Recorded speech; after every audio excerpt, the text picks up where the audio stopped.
Hey guys, welcome back to the channel. This is story about what if Naruto Uzumaki became a member of their most hated enemies clan part 1. Before I start, please do support for more amazing content and comments for part 2. Do consider to subscribe my channel and share my video to your friends and check out the description as well. Let's start the video.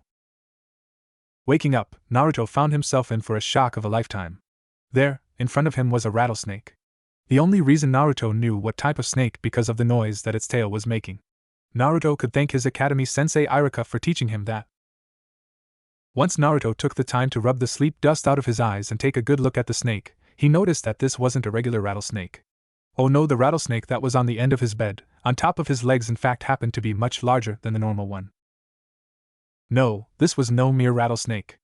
In Naruto's eyes, this was a legitimate predator of the animal kingdom with very few able to take it on and survive, let alone win. Not that he had a fear of snakes, but he had a definite shit my pants moments looking at this particular snake. With its whole body curled up, it gave off the impression that it was sleeping. Naruto, however, knew that it was far from that. In fact, it was the complete opposite. It was no doubt ready to pounce on its prey and inject its poisoned fangs into its dinner. That sucks because I'm probably dinner. He was the prime pick on the menu. Talk about luck. Just when he thought that things couldn't get any worse, they somehow always managed to do so. Now, finally fully awake thanks to all of the adrenaline coursing through his body, Naruto realized that uncoiled this snake, it would be 10 meters long and was 45 centimeters wide. If anyone from his graduating class ever found out that a little we came out, then the very minor social status that he had would have been instantly shattered. To counteract the fact that snakes had very weak eyesight, Shikudo opened her mouth and used her sensory glands on her tongue. It was to no surprise that she could smell the radiating fear that was coming off of Naruto. It was coming in large amounts, though she did not expect to smell the small stench of urine coming off of the blonde-haired boy. Amused by the fact that she could make children pee themselves, a smirk graced her smooth face as she was proud that she could get that amount of fear out of her prey. Deciding that she should nip it in the bud and get on to why she was here, Shikudo spoke in a tone that told Naruto that this snake was a female snake. "You are Naruto Uzumaki, correct?" The purple rattlesnake hissed, though not in a tone that spelled danger for Naruto. This, though she already knew, Shikudo's father had specifically told her to seek the Kyuubi Jinchuriki out. He was the one who had been brimming with traits that would make a great snake summoner. She just wanted to see what type of person he was. Naruto, not being one who was good with his manners, spoke his mind when it came whatever he was feeling. With an even more shocked expression due to finding out the snake could talk, Naruto numbly said the only thing he could think of. "Holy shit, a talking snake!" Naruto shouted as he looked down at the snake that still had not removed the proud smirk that was on her face. Shikudo sighed. From what her father's informants had gathered, this kid was someone who did not have any manners at all. Admittedly, when she first heard the report into how the possible future snake summoner was like personality-wise, she laughed it off and thought that he couldn't be that bad. It was. Calming down the emotions of anger despite being directed at herself for foolishly believing that Naruto would at least have some manners, Shikudo responded to Naruto's statement. "Yes, now are you or are you not Naruto Uzumaki?" Shikudo asked as there was a hiss to each of her words. Naruto, somewhat forgetting just who exactly he was talking to, spoke in his usual tone. Normally, Naruto would be a little more pleasant when speaking to people in the hopes of making some friends, but after what happened yesterday, well, let's just say that he wasn't in a good mood and talking wasn't something that was going to help it improve. "Yeah, what's it to ya, huh?" The blonde-haired Jinchuriki said in a grouchy tone that implied that he did not want to be spoken to, which was true. He indeed did not want to speak with anyone today, not even his female teammate Sakura Haruno, who he had a major crush on. Even though she did catch the tone in which Naruto spoke to her, it did not matter to her because she had a mission. Shikudo had been sent by her father, Manda, the king of all serpents. That meant that she would complete it, no matter how crappy of a mission it was.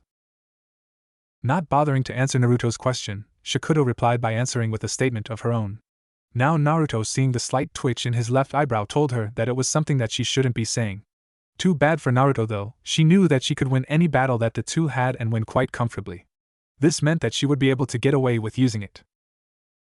Continuing on from the slight pause as she gazed on at Naruto's response to her question, Shikudo spoke up. "Now Naruto," Shikudo purposefully said just to see the eyebrow of Naruto twitch before getting down to business. "We have been watching you for a while now, Naruto," Shikudo said as she wanted to see the expression on the face of Naruto. Indeed, she got a reaction out of the blonde-haired boy. She watched the confused expression form on Naruto's face before it settled into an angry sneer. "Why are you spying on me? What have I ever done to make someone, let alone a giant talking snake, want to spy on me?" Naruto wasn't sure whether or not to be flattered that it meant someone had a vested interest in him, or worried because it meant that someone might want to watch him fail. Slithering closer to Naruto, now so she was on his lap instead of where his feet, the purple rattlesnake spoke in a calm and collected tone that she hoped displayed compassion. It wasn't enough to reassure him that she wasn't going to kill him, it was just that it made him know that she wasn't going to kill him yet. We have been watching you for a while because you have shown some traits as a human that make you worthy to become a member of the Snake Clan, Shikudo said, to which made Naruto exceedingly curious. Confused beyond all belief, Naruto asked the rattlesnake on his lap as to what traits he had shown. What do you mean I've shown traits that you find would make me a good member of the Snake Clan? Naruto pleaded. A burning desire to be a part of a family, whatever that looked like, pulsed from every pore in his body. Shikudo was angry. She was angry because someone who had high stature like her was getting spoken to as if she was some peasant commoner. She was the goddamn princess of the Snake Clan. If anything, it should be her looking down on Naruto, not the other way round. Squashing those feelings though, she replied. You have shown that you are smart with your pranks, albeit in an unconventional way. These pranks have shown that you are smart in planning your attack against whatever it is you are preying on, Naruto-kun, Shikudo said, to which was taken back a little bit and blushed bashfully. No one, absolutely no one, not even the two people he cared about most being Iruka and the Hokage, complimented his pranks. Instead, they told him pranking was juvenile and had no benefit whatsoever on his dream of becoming the Hokage of Konoha. Hearing someone validate that there were positive aspects to it, the blonde-haired boy was proud. Again, with the information her father had given her, Shikudo watched as Naruto digested the compliment. I have him right where I want him. Was it morally bad to prey on the emotional trauma of an orphan child? Yes. Did she care? No, plus, he's going to benefit from this anyway. You have shown admirable amounts of cunning and trickery when you fool your capturers. The fact that you had such limited training yet have achieved a high level of stealth is quite remarkable. As Shikudo finished, she was once again greeted with the sight of Naruto blushing. The blonde-haired boy found the compliment an uncommon but welcoming feeling. You are shrewd in the way that you use your currency. You have had to learn how to budget from a young age. Too many children take for granted their parents. It went unspoken that Naruto had no choice in the matter. Regardless, Naruto blushed, receiving another compliment in such a short space of time. When you learn the Ninpu, Kage Bunshin no Jutsu, ninja arts, shadow clone jutsu, in under 3 hours, it showed that not only are you able to learn fast if you apply yourself, it also showed that you have the determination to be the best shinobi that you could possibly be. The serpentine creature stated to Naruto, who looked proud knowing that he had the biggest determination compared to all of his other classmates. Yet again, Shikudo was stroking the values of hard work that Naruto spouted. Knowing that it was best to get some traits ingrained into Naruto early before anyone else could try and sink their fangs into the boy, Shikudo spoke up, desperate to move the conversation along. Naruto was annoying her. Despite what the large majority of people thought, Naruto was aware that he still had room to improve. He wasn't the second coming of the Hokage, as much as sometimes he wished he was. The biggest trait you have is your unwavering desire to accomplish all of your goals. No matter what happens, you are able to face a problem head-on, confident that you will be able to achieve your goal. You are aware that you may fail, however you will keep trying to no matter what. The goal to become the Hokage is a display of this desire. Naruto probably let a few tears down his face because he had never had anyone say such kind things to him before. Sure, the Hokage told him that he could become the Hokage if he set his mind to it, same with Tuchi and Ayam, but to have the backing? This was new and scary. For the blue-eyed boy it was truly overwhelming. Seeing that it was a little bit too much for Naruto to handle, she knew that Naruto needed a shoulder to cry on, and it was something that she was going to provide. Slithering up to Naruto, Shikudo uncoiled herself, and wrapped her warm body around the small frame of Naruto Uzumaki. It wasn't done though as if it was done in something that her father would do to his prey. No, this was the way that a mother snake would do to comfort her. Once it took Naruto about 5 minutes to get his crying under control, he felt the cool feeling that Shikudo's skin provided, and he wondered why the snake was doing this for him. The anxiety seeped out of his body. Tension released, and he watched in shock and horror as the snake left him. Now I must bid you goodwill, Naruto-kun. I have to go back to my father and report that I have spoken to you and told you that you will be able to join the Snake Clan provided that you improve yourself as a person to be someone who won't tarnish the name of our clan. Shikudo mentioned, not giving him her full attention. In his haste to keep the company of the snake, Naruto asked all but screamed, wait a second. Can you tell me how I can improve my chances on becoming a member of the clan? And when you will tell me whether or not if I've made it into the clan? Naruto desperately said because he had decided in that moment that he wanted to be a part of the clan. The way that Shikudo had reassured Naruto and that he could become the Hokage was something that the boy was incredibly grateful for. It seemed pointless of her to go and tarnish her previous effort, but if it gave Naruto a fighting chance of gaining acceptance, then she would merit him with the information that he desired. After all, she had helped bring his spirits up, so why not go the whole distance? The payoff was going to be 1,000-fold. Choosing her words carefully to solidify Naruto's dependency on the Shakudo started speaking as she worded what came out of her mouth carefully. Well, Naruto, before I start, get a pen and a piece of paper in case you forget what you are trying to learn. You can go back and revise your notes instead of stagnating in your development, both as a person as well as a shinobi. Shakudo said, to which Naruto pulled off the blankets and got up and went over to the chest of drawers and pulled out a pen and a piece of paper. The Kyuubi Jinchuriki was eagerly awaited to hear what he had to write down. Alright, the first thing that you need to work on is your patience. You are far too hot-headed, which is bad for not only being a ninja but also as a person. A Hokage needs to be able to analyze every bit of information rather than using the first bit he finds. The consequences of making the wrong decision will be fatal. Make no mistake, the lives of all of Konoha's residency rest on your shoulders if you become Hokage. The purple snake said to Naruto. Gulping at the seriousness in what he had just heard, Naruto nodded and quickly wrote down that he needed to have patience. Another thing that you need to work on is your emotional intelligence. Snakes are cunning, smart, able to maneuver people around them to achieve their goals.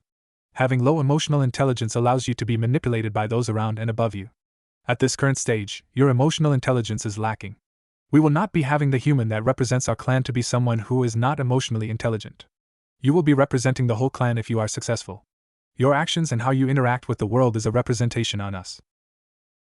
Naruto, being an orphan, did not have a good concept of humiliation. He didn't care if he embarrassed himself. It was not as if someone would care.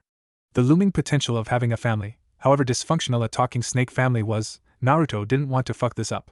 He wanted them to look at him with pride, not disdain.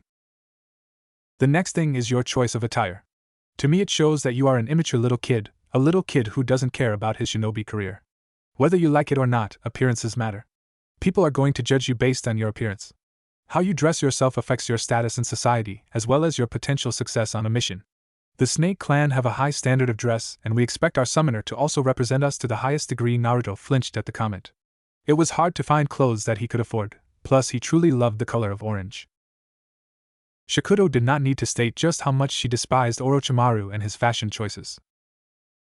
You do not need to completely change your clothing style. I know how much you like the color orange, Shakudo said as she looked dryly at the choice of clothes that Naruto had chosen to wear. What you do need to change, however, is so that you have a style that suits being a ninja, not a civilian.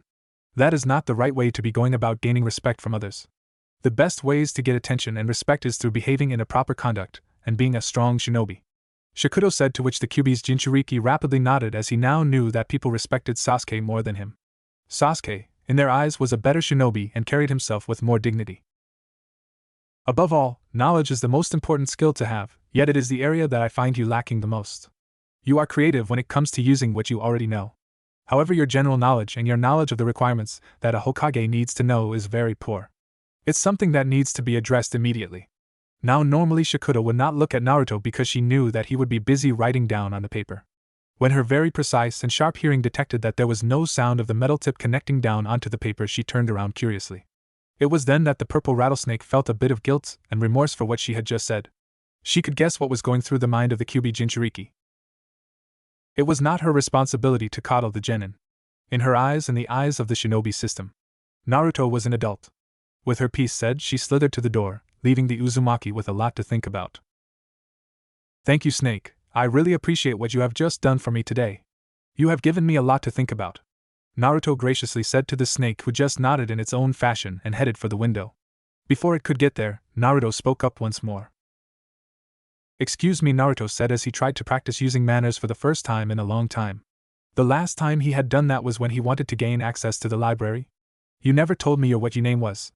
Can you please give me something better to call you rather than just Snake? Naruto asked as politely as he could without any real training in the art.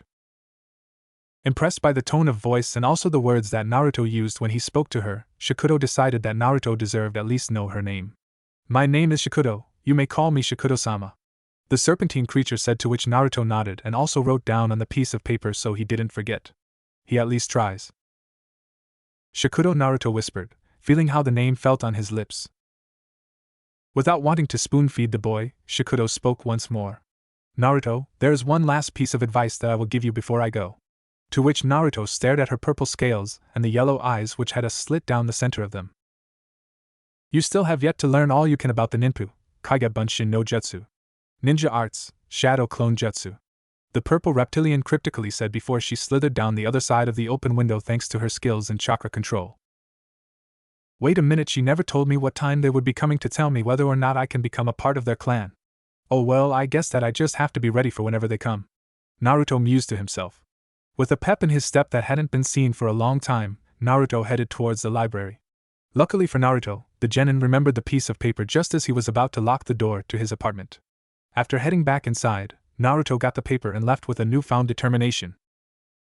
1 month had passed since Naruto had gotten a visit from the princess of the Snake Clan. Looking back at where he was at as a person a month ago compared to where he was now, the blonde was incredibly proud. Proud as he saw just how far he had come from an immature brat to what he personally considered an adult. Now not only by the law, but also by the way that he was a 13-year-old thinking this though. The Konoha General Shinobi and Civilian Library was the biggest storage of books and novels for people of all backgrounds, ages and skill levels to read in the whole entire Shinobi elemental continent. This was a record that was proudly boasted by the people who ran the establishment, and it was something that Naruto fully intended to capitalize on. Hours upon hours of his free time, the genin spent in the library attempting to soak up as much information as possible. He was picking up all of the information he should have learnt at the academy, and refreshing himself on what he kinda knew. Patience was one of the main improvements over the past month, with Tucci and I am being able to see it firsthand. Now Naruto didn't speak whilst having a mouth full of food. It may not seem like much, but it was honest work. As much as Naruto was starting to realize that Ichiraku ramen might not be the healthiest thing for him to eat all the time, the emotional validation and happiness he got from being there couldn't be understated enough. It was his happy place. It was an eye-opener for Ayame. Though she did not comment on it at the time, she did raise an eyebrow and directed it at Naruto, who was blissfully unaware of the gesture, as he was too busy focusing on eating in a way that would impress the Snake Clan. When the next few visits of Naruto, however, kept up in this new way of eating and talking as politely as he could, it was too big of a shock for Ayame to ignore. Flashback. She couldn't take it. Ayame had been watching how the person who ate the most ramen in the village, and it was killing her curiosity about how Naruto could change so much in such a short amount of time. Of all the conclusions she had come to, the one that stuck out was that Naruto was doing this to impress that pink-haired girl he had a crush on. The other teammate Sasuke was well-mannered, and maybe Naruto saw that as his way in. Now Naruto, why is it that you are trying so hard to impress that pink-haired girl? Are you practicing for a date if she says yes? The ramen bistro waitress/chef asked with a curious frown on her face. Clueless to what was going on in the mind of the teenage girl, Naruto replied in a polite manner. No, I just got some advice from someone that to even have a chance at becoming the Hokage, you need to be polite and be well-mannered for all of the meetings and events that you have to go to. Naruto said, ending the statement with a small smile on his face. And that was that. Ayame had had her curiosity satisfied and went back to taking the orders of other regular customers who were both curious and wary as to why Naruto showing much more respect and patience. End flashback. Out of everything which he had been working on over the past month, Naruto felt the most pride in the transformation of his reading and writing. Before Naruto had the meeting with the Snake Clan heiress, his skills in both arts were terrible, to put it nicely. The scribble that Naruto used to call his handwriting was so bad, one could barely recognize it. The same could be also said for his skills when it came to reading, as Naruto had always had trouble following what was being taught at the academy. He fell behind at the start, and it was simply too big of a gap for him to recover without putting in the time and effort. No teacher either cared or had the time to help Naruto in this area. It got to the point that Naruto had just given up thinking that he would ever be able to read and write some of life's essential things to a level that would be average in the eyes of society. This all changed when Naruto learned the secret to the ninpu, Kage Bunshin no Jutsu, ninja arts, shadow clone jutsu. It was a little surprising that Naruto got the hint that Shikudo had left. In fact, she thought that it would take a while before the blonde cracked the code on the jutsu. It all came about when Naruto sent of one of the clones to go to another shelf in the library and get the next book in the beginner set of reading and writing. It came back with the knowledge of not only the title, but also the contents page, as the clone got curious himself.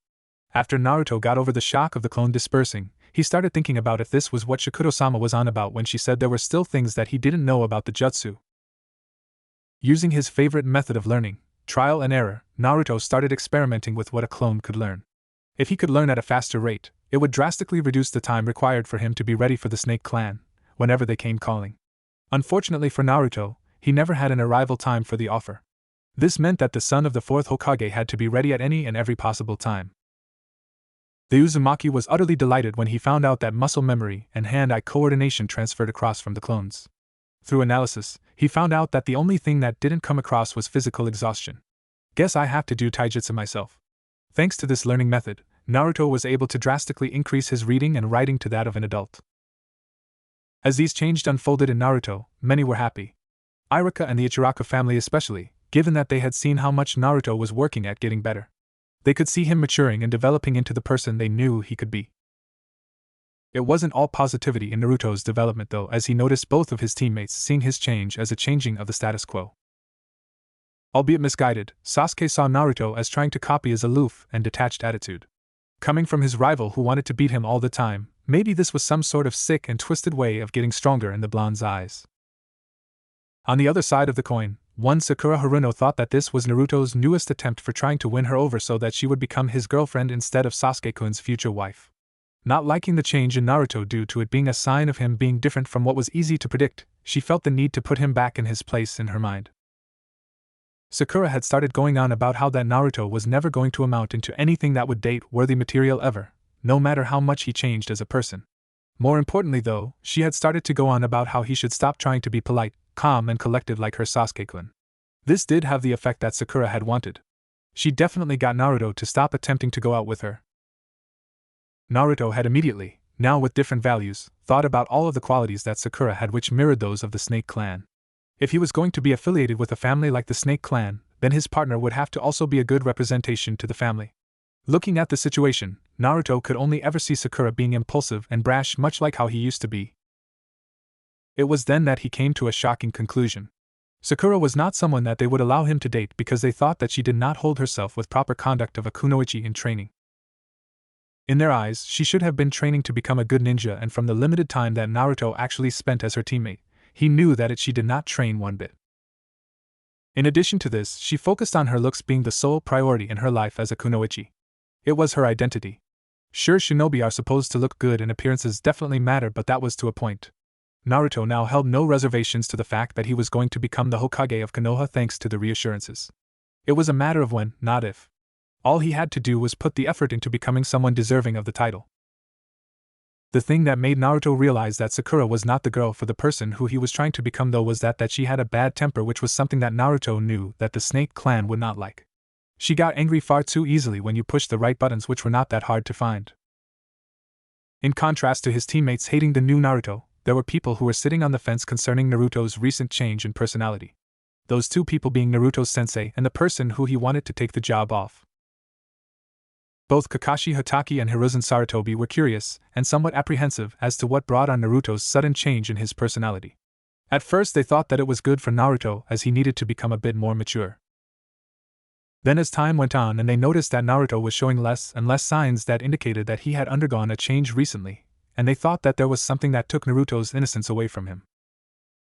If there was anyone in the entirety of Konoha who could have had a motive to leave the village, it was none other than Naruto Uzumaki. He had been dealt a severely harsh childhood which only got worse thanks to the population of Konoha. The future of the village hidden in the leaves rested on a single boy's shoulders more than he knew, and Hiruzen and Kakashi would do everything to make it so Konoha prospered. Naruto was trying his hardest to rein in his hyperactivity. Unfortunately, the blonde-haired boy was not adept enough in being able to prevent it coming to the surface.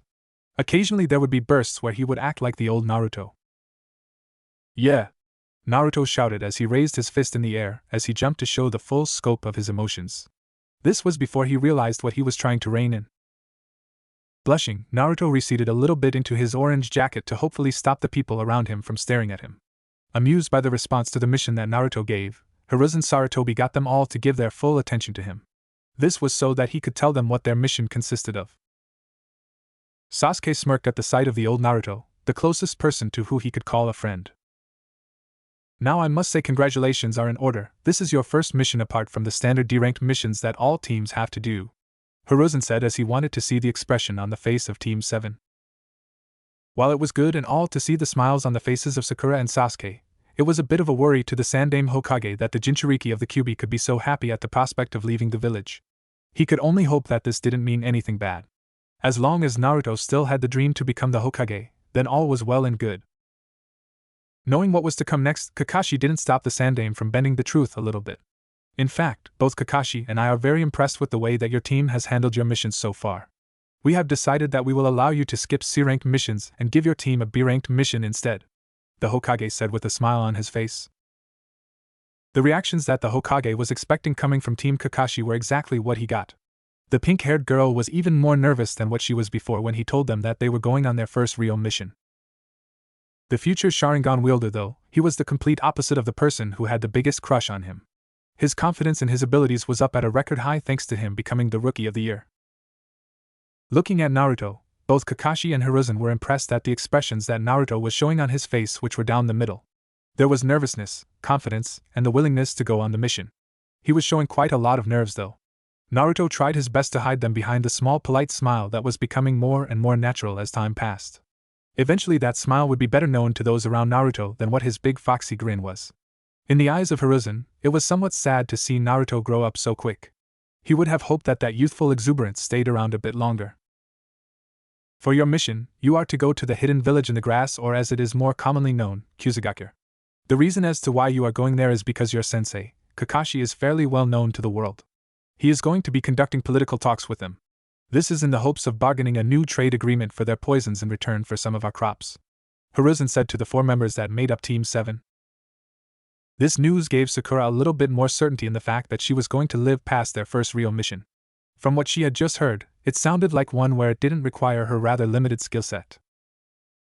Sasuke was a little miffed about the fact that his chance to test himself against worthy ninjas. When he first heard that he would be going on a B-ranked mission, he thought that he was going to be up against actual ninjas. From what he had heard just then, it sounded more like a mission ranked on importance alone rather than difficulty. There was a little part inside of him that was relieved, although he didn't know it. Much like Sasuke wanted to go up against strong ninjas to prove himself worthy, Naruto also wanted to test himself. This was for 2 reasons. The first reason being that he wanted to prove to the Snake Clan that he was worthy of joining them. The second reason being that Naruto wanted to prove to all of the people back in Konoha who either despised or doubted him wrong. He wanted to see their smug smile drop right from their face. On the other hand, Naruto also was sharing feelings similar to his pink-haired teammate. Like Sakura, there was a part of him that doubted whether or not he had what was needed to complete the mission. The blonde-haired boy suffered from a severe case of projecting false confidence with a serious case of self-doubt. Naruto knew that he had improved drastically in the last month. The question was, though, would it be enough? Knowing that he was on a tight schedule, the Sandaime knew that he had to get the team in front of him out. This was so that he could give a mission to another team. It was the way that a leader had to be. Hiruzen started speaking moments after. Now, I am all sure that you have a mission to go pack for. You better be prepared for anything. Hiruzen said to not only Sakura, Sasuke and Naruto but also Kakashi, as he wanted him to get the hidden message. Knowing when he was being given the message to dismiss himself, Kakashi nodded to the leader of the Hidden Leaf Village. Kakashi then proceeded to make his way over to the door and told his students to do the same thing. Once they were outside and out of the way of the current Hokage, Kakashi started to explain to his students what their mission consisted of. Now, while this mission is ranked as a B-ranked mission, you don't need to hyperventilate as much, Sakura. This mission is ranked as such for importance rather than danger, Kakashi said to all of his students. At this point they all nodded as they wanted to know what was going to be said next. Normally, the former ANBU captain wouldn't be as assertive when it came to a simple B-ranked mission. Well, it was simple enough for the high A-ranked, borderline S-ranked ninja. Since it was something that would have a big effect on the economy, Kakashi was thankful that the trade agreement had already been agreed upon by the Hokage. All he had to do was some formalities and sign off on it. That being said, I still wouldn't rule out some sort of attack, so I want you to be prepared for anything. Even if it doesn't happen, it can't hurt to be prepared, Kakashi said, to which both Naruto and Sasuke nodded. Sakura, on the other hand, looked about as nervous as she was when she was in the office of her rather nice dictator. Seeing the apprehensive look on the face of student who reminded him of his teammate Rin, Kakashi did his best with trying to ease her fears. This was something that was harder than it had to be for Kakashi. He wasn't someone who had experience with teenage girls. Ma, don't worry about it, Sakura-chan. I won't let anything happen to you. I promise that. I'll even stake my life on that claim, so you don't need to be afraid, Kakashi said to hopefully ease the emotions of the teenage girl. Indeed it did, as the pink-haired girl had reassured herself, straightened out her posture, and stood with more confidence than what she previously had. Happy that he had that sorted out, Kakashi said one last thing before he went and used the Ninpu, Shunshin no Jutsu, ninja arts, body flicker jutsu. There was the hope that he could go and spend some time at the bar with Guy and Asuma before the mission started. Now, our mission will start tomorrow morning at 7 o'clock and I expect you all to be there on time. Oh, one last final piece of advice is the mission is going to go for 1 week and a half, so pack accordingly. Said with a nice smile and getting nods from all of his students, Kakashi dispersed in a cloud of smoke, leaving 3 genin to themselves. Realizing that they were alone for a whole day without their sensei being around, Sakura took advantage of what was in front of her. Hey Sasuke-kun, do you want to go out on a date with me? The pink-haired girl questioned with the hopes of her fantasy wedding already running through her mind. Affronted about how little Sakura cared about her ninja life, Sasuke this time around was a little more forceful in his rejection this time around. No Sakura, you are a ninja, you should be more worried about whether or not you're going to live past this mission. You shouldn't be trying to date me. With that said, Sasuke not only left but he also brought back all of the insecurities that Kakashi had previously gotten rid of. Naruto though had other things on his mind as he knew that he had only one ninjutsu in his arsenal, and for him, that wasn't enough. Naruto headed to the library wanting some reassurances that he would survive this mission, where he could possibly be ambushed. Fresh with the knowledge gained at the library, Naruto headed to the same place to find out what he could do in a short space of time. He knew that there was limited time, so he needed to make the most of it. Going into the genin section, Naruto picked up the book which seemed to correlate most to his situation. After quickly skimming the contents page, the Uzumaki child found what he was looking for and jumped to page 33. Apparently, elemental ninjutsu was a quick shortcut to learn the basics of but took years to master. It is critical every elemental user needs to know what element they have a predisposition to. Each ninja will have an element they find easier to learn and subsequently, one that is harder. This will make it easier and give you a better sense of accomplishment. It will also help with people getting disheartened as they will be seeing results sooner. To find out what element you are, all you have to do is go to your local shinobi gear store, buy some elemental paper, usually it is on the front counter, and is plain white, which makes the paper easier to distinguish. You then channel your chakra into the paper, and it will tell you what element you lean towards by the reaction it gives off. With a chip on his shoulder regarding how some places previously treated him, Naruto vowed to get new clothes only when he was in a different village. Rushing inside, the blonde got chakra paper and headed outside as soon as he could, leaving the store clerk bewildered as she looked up from filing her nails. Training Ground 7. After arriving at the training ground, Naruto sat down on the ground with his back resting up against a tree. Getting down to business quickly, Naruto watched in fascination as the paper in his hand reacted to the chakra that he sent through it. Watching how the paper split in half, Naruto wondered just what exactly that meant. With his new information, Naruto returned his gaze to the book in hand, wondering where to go now. When you channel your chakra, the paper will have one of 5 reactions. Other additional possibilities could be a bloodline. If you have an affinity to the Doton element, the second most common element in Konoha, then the paper will start to crumble into the palm of your hand. The stronger the affinity, the more pieces of dirt the paper will crumble into. If it gets to the point that you have small pebbles in your hand, then you have a strong earth element. Skimming through the book, he found what he needed and focused on it. If you have an affinity to the futon element, the rarest of all the elements, then your paper will split itself into 2 even pieces. The stronger the affinity, the sharper and more precise of the cut the paper will have. If it gets to the point that your paper's cut is as sharp as all of the other sides, then you have a strong predisposition to the wind element. Almost immediately, the blonde-haired boy looked down at the paper in his hand and picked a piece up, ran his finger along the edge that had just been cut. He was pleasantly surprised to find a paper cut which told him that he had a strong wind affinity. Hearing that he had the rarest of all the elements in the world, Naruto became jubilant. It didn't twig for Naruto that with his element being the rarest, it would be much harder to train effectively. The only other combo that could compare was a water element living in Suna. Looking back at the book, Naruto found the first jutsu available to him. Wind Release, Air Bullet Jutsu, Naruto queried, running the words over his lips, trying to get a sense of familiarity. There is a reason as to why this is the first jutsu that wind elementalists learn. This jutsu is meant for teaching the basics of wind ninjutsu and to get a feel for using elemental jutsu in battle. This jutsu will send a blast of wind that is shaped into a sphere and sent straight at the user in a singular movement. The power in this jutsu comes from how the wind is compressed into the shape of sphere. The hand seals for this technique are as follows: horse, snake, bird, ram, tiger, monkey, and finally bird. A hint for all wind users is that generally speaking, most wind ninjutsu end with the bird hand seal. Smiling as it sounded like exactly what he needed, Naruto got to work. Considering how quickly he learned the Shadow Clone Jutsu, which was a B-ranked jutsu, the blonde Jinchuriki thought he would easily be able to learn the C-ranked Wind Ninjutsu.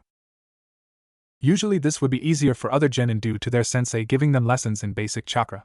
Unfortunately for Naruto, this was not the case for him, and made it harder for him to learn the jutsu. Even with all the indirect training, by the time it was past his self-imposed bedtime of 9 o'clock, he barely had the jutsu down to a competent level.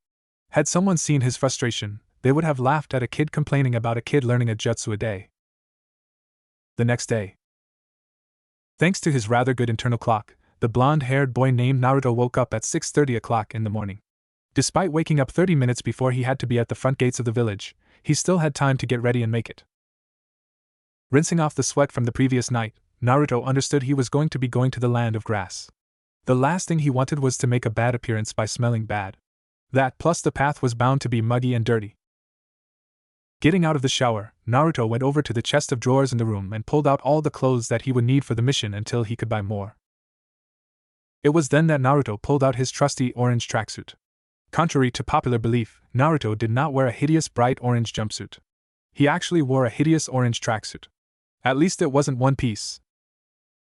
10 cups of instant ramen and 2 glasses of milk later, and Naruto's hunger was satisfied for the time being. Packing his backpack with all of his clothes and a sleeping bag, Naruto looked around for anything else that he needed.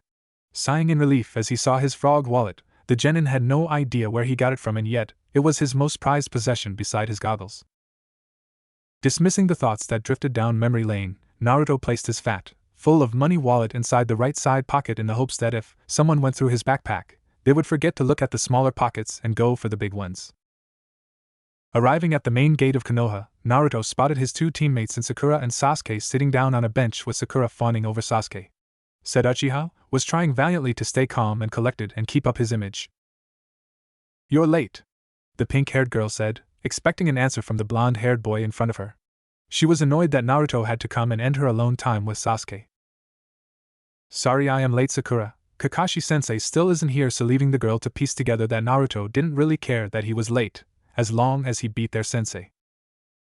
2.5 hours later, and Naruto was absolutely fuming with anger.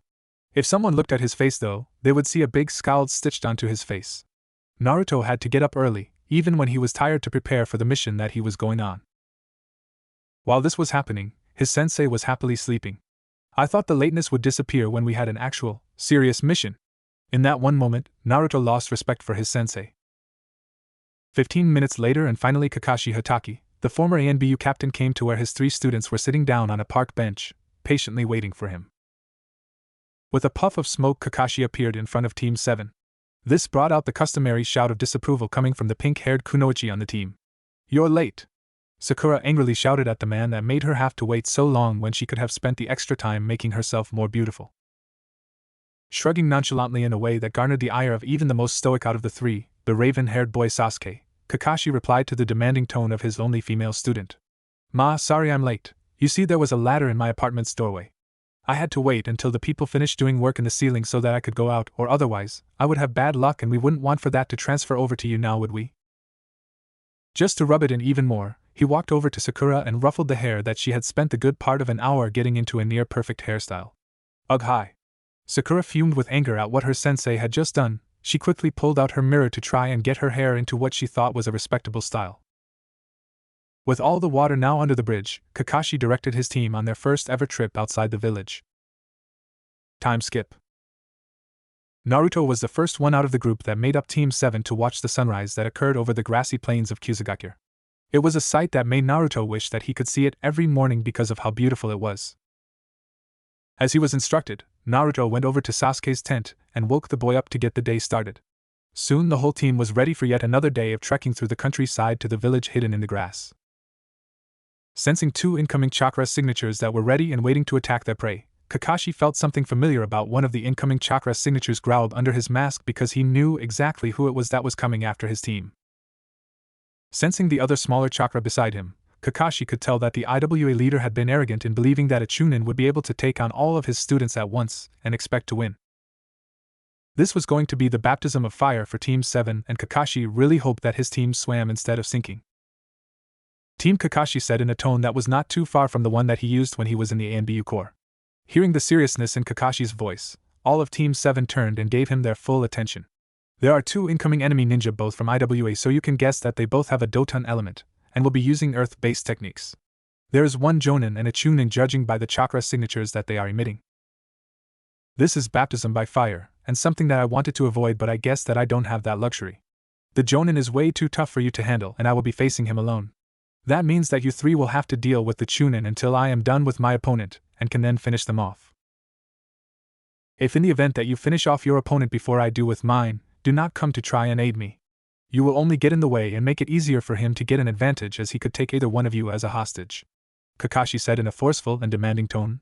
He knew that the lives of his genin were on the line, and he wasn't going to take any chances with the legacies of his past dying. All of Team 7 nodded and had a resolute facial expression on their face, as they knew that they were going to be facing their first real test, and it was one that they couldn't fail.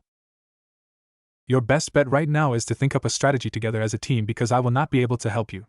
You're all on your own for this battle," Kakashi said to the team, which nodded and started thinking about a plan. Sasuke is the first to take action and formulated a plan in his head.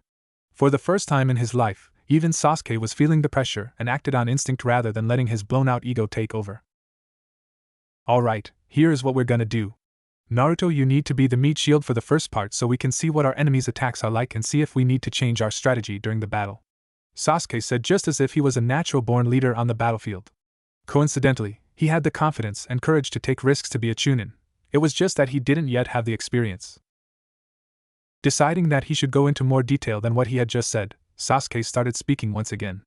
"Naruto, how many of those clones can you make that would be up to battle standards?" Sasuke questioned the orange-wearing ninja. It took Naruto a little while before he could give Sasuke an honest answer. "Probably around 300. Naruto replied to the kid who had taken command.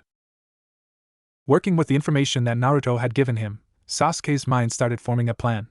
"Right, Naruto, your clones are going to go and attack him first so we can see how he fights and how we can use that to our advantage. When your clones are doing this, Naruto, I want them to try their hardest to get them to hold on to him so he can't move." Sasuke paused for a second for the information to sink through to Naruto, who nodded and had a determined look on his face. "Right, during when your clones are trying to hold him down, all three of us will be throwing kunai and shuriken to hurt them so that he will have a harder time moving. When Naruto's clones get a good hold of him, I will use my Katon, Gakkaku no Jutsu, Fire Release, Grand Fireball Jutsu, on him, and then we will finish him off." Both of Naruto and Sakura looked affronted at the fact that they would have to witness someone dying on their first mission. Despite this look of unease, the three all had looks of pure determination on their faces as they readied themselves for the approaching battle. Even if Sakura tried hard to hide her fangirling, seeing Sasuke take control like that was making her feel all sorts of ways. For Kakashi, this mission just got personal, and he was going to do everything in his power to avenge his fallen friend/comrade and teammate by killing Kako of IWA. The man was single-handedly responsible for life turning out the way that it did. The man in front of him killed Obito as far as he was concerned. As he hadn't had a good fight in a long time, it was Kako who was taking initiative. "Well, Kakashi, how about we go further into the woods so that we can give our battle the fight that it truly deserves?" The brown-haired man, eager to see how he measured up against the famous ninja, remembering the time he famously escaped the kid and his sensei. It was a catch-22 for Kakashi. Whilst he did want to separate Kako from his genin so there was no repeat of a hostage situation, he knew absolutely nothing about the Chunin and whether or not his team could cope with him. In the end, he decided that he simply had to put faith into his students and hope for the best. With both of them nodding, the two of them took off to the right, in which they would have their rematch with Team 7. "Ha! Go along, little kiddies, I'll let you use this time so you can form a plan. Come on, show me all of that teamwork that you Konoha scum pride yourselves on," the man with only one sleeve boasted. With the free invitation given to them, Sasuke took the time to once again take action and give the team a plan. "Look guys, he's so egotistical, it's something that we can use to our advantage. Naruto, you run in only by yourself, Sakura and I will throw kunais at him. They will sail past your head, and by the time they reach the guy, I want you to use your shadow clone jutsu, and then we will just use the same plan from before, got it?" Sasuke stated, clearly taking leadership over the team. Naruto and Sakura didn't have any issues as they couldn't think of a better plan given the time frame. Not once during his speech about the enemy being egotistical did Sasuke notice the irony in what was coming out of his mouth. "Alright, go Naruto, we'll cover you with kunai," Sasuke commanded, to which Naruto nodded and charged in at the Chunin from IWA. Said Chunin from the land of Earth was curious as to what the genin managed to come up with in such a short amount of time. Whatever it was not as if the kids had a chance to beat him. He was a Chunin after all, and they were fresh genin judging by the look of Naruto's clothes. As he came in closer to the enemy, Naruto amended Sasuke's plan and made it into his own. Putting extra amounts of chakra into the technique, Naruto allowed a large plume of smoke to appear. This intended distraction certainly caught the eyes of the IWA Chunin. Hunta did not know what was going to come next, now that there was a cloud of smoke covering the battlefield. Since Sasuke had thrown the kunai with such force, it didn't matter that Naruto had made some clones in front of their path. As the kunai sailed through the cloud of smoke, they killed a couple of clones in the process, and went en route to hit their original target. Sakura's kunai sadly did not have the muscle behind them like Sasuke's, and as such stopped when they hit one of Naruto's clones. In the mind of Naruto, the smoke screen and the loss of a few clones was all worthy as long as all of Team 7 got out of this encounter with their lives and no permanent injuries. Piercing Naruto's clone, the two kunai that Sasuke threw at his first real enemy in his first real battle went on to score successive hits on the IWA Chunin. The first one caused a shallow cut onto his left hip. The second, sticking painfully into the thigh muscle of the IWA Chunin, Sasuke was smirking as he saw that the damage he had caused was enough for Naruto to get 3 clones to jump on him and hold onto a limb, with the only free one being the man's left arm. While the clones of Naruto were holding onto each of the limbs as if it was like a dog humping somebody's leg, Naruto had moved his body around so that the knee of each of his clones was resting on the limb that they were holding onto. In a split second after Naruto's clones had gotten into position, they immediately went to work doing their part in the plan that Sasuke had set out for the team. They repeatedly jammed their kneecaps into the side of Hunta's limbs they were holding onto. Each of the clones managed to get 2 hits on the limb before they were destroyed. Fire release. Grand Fireball Jutsu, Sasuke called out as placing his hands into the Tiger Seal, releasing the jutsu towards the IWA Chunin. Seeing the impending death in front of him, adrenaline kicked in for the Chunin. Earth release. Double suicide decapitation no jutsu, the black-haired Chunin said out loud as he dug into the ground to escape the oncoming blast, leaving the clones to take the full force of the C-rank jutsu. Hearing the name of the jutsu that the man called out, Sasuke remembered exactly where he had heard it before. Guys, Sasuke said, getting the attention of Sakura and Naruto as they tried to find out where the man had gone to. This was the jutsu that Kakashi used on me when we had our genin test. Our enemy is underground and is going to pull at least one of us underground, Sasuke announced to his team, who sent him grateful looks and nodded as they shifted their attention to the ground to see when and where their enemy would pop up. Hearing what the black-haired kid had said when he was underground made the Chunin curse under his breath and started to think up a new plan. Curse those brats. They actually made a good strategy that caused me to suffer an injury. And wait, what's this? They actually know what jutsu I'm using at the moment. Guess I have to turn this up a notch. I never would have expected some fresh out of the academy gakis to be this good. Re-evaluating the flow of the battle, Hunter realized that he needed to take out Sasuke. He's obviously their leader. As soon as he saw a hand pop out of the ground, the Uchiha clan heir quickly moved his right foot, avoiding getting dragged underground. Unaware of the real plan, Sasuke could only watch on in horror as the enemy went after his ankle, rather than trying to drag him down. By the slimmest of margins, Sasuke dodged the attack, retaliating by slamming it back down on the hand coming out of the ground repeatedly. Damn that kid, he can't be a fresh out of the academy genin. He's too good. I guess that since Kako-senpai could be having trouble with Kakashi, I better finish these kids fast. I need to get in Kako's good books. He's my only chance at promotion. Having just created what was theoretically his most powerful jutsu, who better was there to test this on than fresh genin? Casting his jutsu, the Chunin from the land of earth silently made the earth around him turn into mud and form about 5 meters behind Team 7. All of this happening as Hunta still happened to be beneath the surface. To complete the jutsu that he was making, the black-haired individual slowly rose up from the ground, letting his body get layered with mud, leaving tiny holes to be able to breathe. Finally, once the jutsu was done, the IWA Chunin fired off what would be the first bullet made out of earth at Sasuke. Confident that none of the genin would be able to hear the hardened clump of mud sailing through the air, Hunta impatiently waited so that he could gloat. It was fun toying with the emotions of Konohagakure genin after all. If anything could come from the severe paranoia that Naruto had as a younger child, it was being able to feel things around him better than those of his age. Acting on instinct, the blonde-haired member of the Uzumaki clan turned around and was shocked at what he saw. Coming quickly in the direction at where his only male friend was standing, was a football-sized sphere of mud. Naruto knew that it would cause serious damage to Sasuke if he didn't do anything about it real soon. Diving on instinct, in the direction of the last loyal Uchiha, pushing him out of the way. Ideally, Naruto wanted to avoid the two of them getting hit.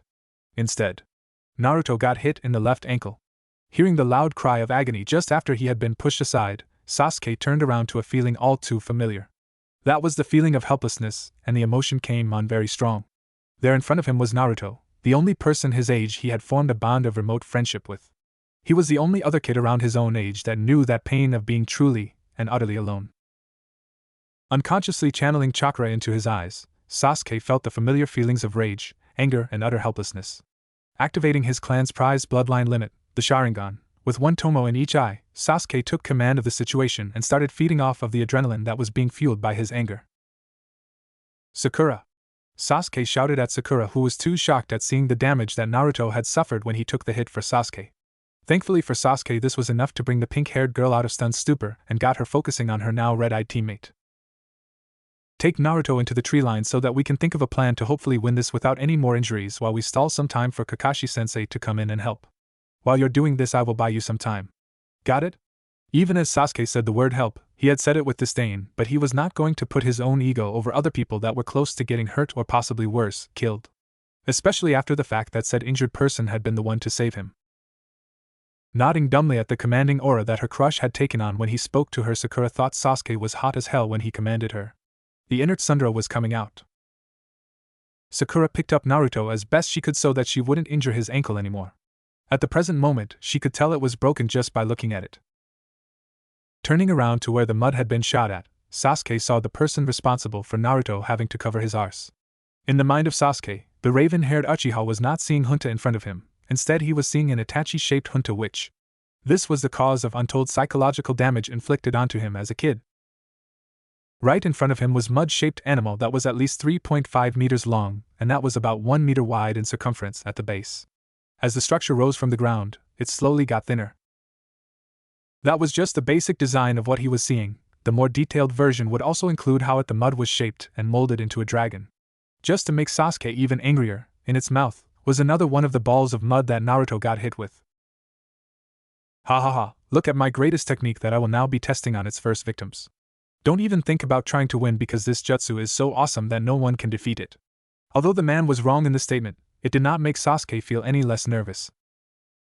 Isn't it such a wonderful jutsu? I call my pride and joy the Doton, Dai Doryuden no Jutsu, Earth Release, Great Mud Dragon Bullet Jutsu. I call it this because I combine two jutsus into one jutsu that is even better than the two jutsus combined. I combined the Doton, Doryuden no Jutsu, Earth Release, Mud Dragon Bullet Jutsu, with the Doton, Dosenkiryu, Earth Release, Earth and Stone Dragon Jutsu, and you get to be the first person to see what it does other than me. The Chunin from IWA proudly boasted as he had been waiting for this moment for quite a while. Having heard enough from the man that caused Naruto to have a broken leg, Sasuke launched himself at a speed that was even faster than what Naruto had used before. With the aid of his newly activated dojutsu, and the adrenaline pumping in his body, the raven-haired boy easily dodged the multiple shots of mud being fired at him thanks to his better vision. Fueled by aggression, anger and adrenaline, Sasuke tried punching and kicking the base of the structure, getting nowhere. Ha! Mere punches won't be able to break my jutsu. The mud will just absorb the power behind them into the ground. Kid, you better try something new or otherwise I'll end this soon. The Chunin from IWA said, which only spurred Sasuke on even further. Taking out a two kunai with the intent of using each one in each hand, Sasuke slashed wildly in the hopes of cutting down the mud dragon. Realizing what the kid was trying to do, the green-eyed man took the battle a little bit more seriously as over time, the kid would be able to severely weaken his jutsu. Getting fired at by an even larger volley of chakra-powered mud bullets, a stray bullet clipped Sasuke's outstretched arm.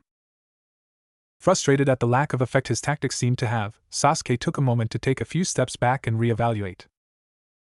Cursing that his concentration had been broken by requiring to dodge incoming attacks, Sasuke knew he would have to think of a new strategy.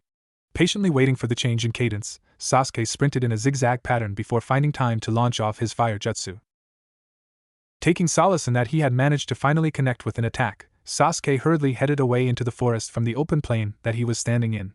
When he hopped past the first few trees, something caught the eyes of the last loyal Uchiha to Konoha.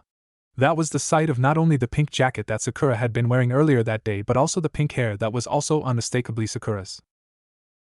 Fuming internally, Sasuke spoke up. What the hell are you doing? You're supposed to be much further ahead than this. The point of me making the distraction was to get you further ahead so that you could get some help to finish this off, but also so that you can get someone to fix Naruto's leg. Sasuke seethed, not liking Sakura not obeying his orders. Visibly deflating because it was her crush that was speaking to her in that way, Sakura wondered whether she made the right decision concerning the team. Growing a spine for once when it concerned her crush on near-obsessive proportions, Sakura actually spoke back at Sasuke. The first lesson that Kakashi-sensei taught us all, Sasuke-kun, was that in the ninja world, those who break the rules are trash. That's true, but those who abandon their comrades are worse than trash. Just because you wanted to do the heroic thing, it doesn't mean that you're not part of the team. Here's a new saying that Team 7 is going to abide by from now on.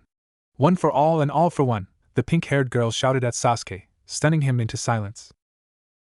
Watching on, Naruto came up with an idea, using the makeshift crutch that Sakura had built from 4 sticks and some ninja wires so that he could stand. I've got a plan so that we can beat this guy. Sasuke, how much chakra do you have and how many of those fireballs can that make? Naruto, who was standing via the aid of the crutch that Sakura had just recently made. It only took just a few seconds for the Sharingan wielder to reply with the answer of 2, giving Naruto another question that he needed to ask. Can you make one giant one instead of 2 smaller ones?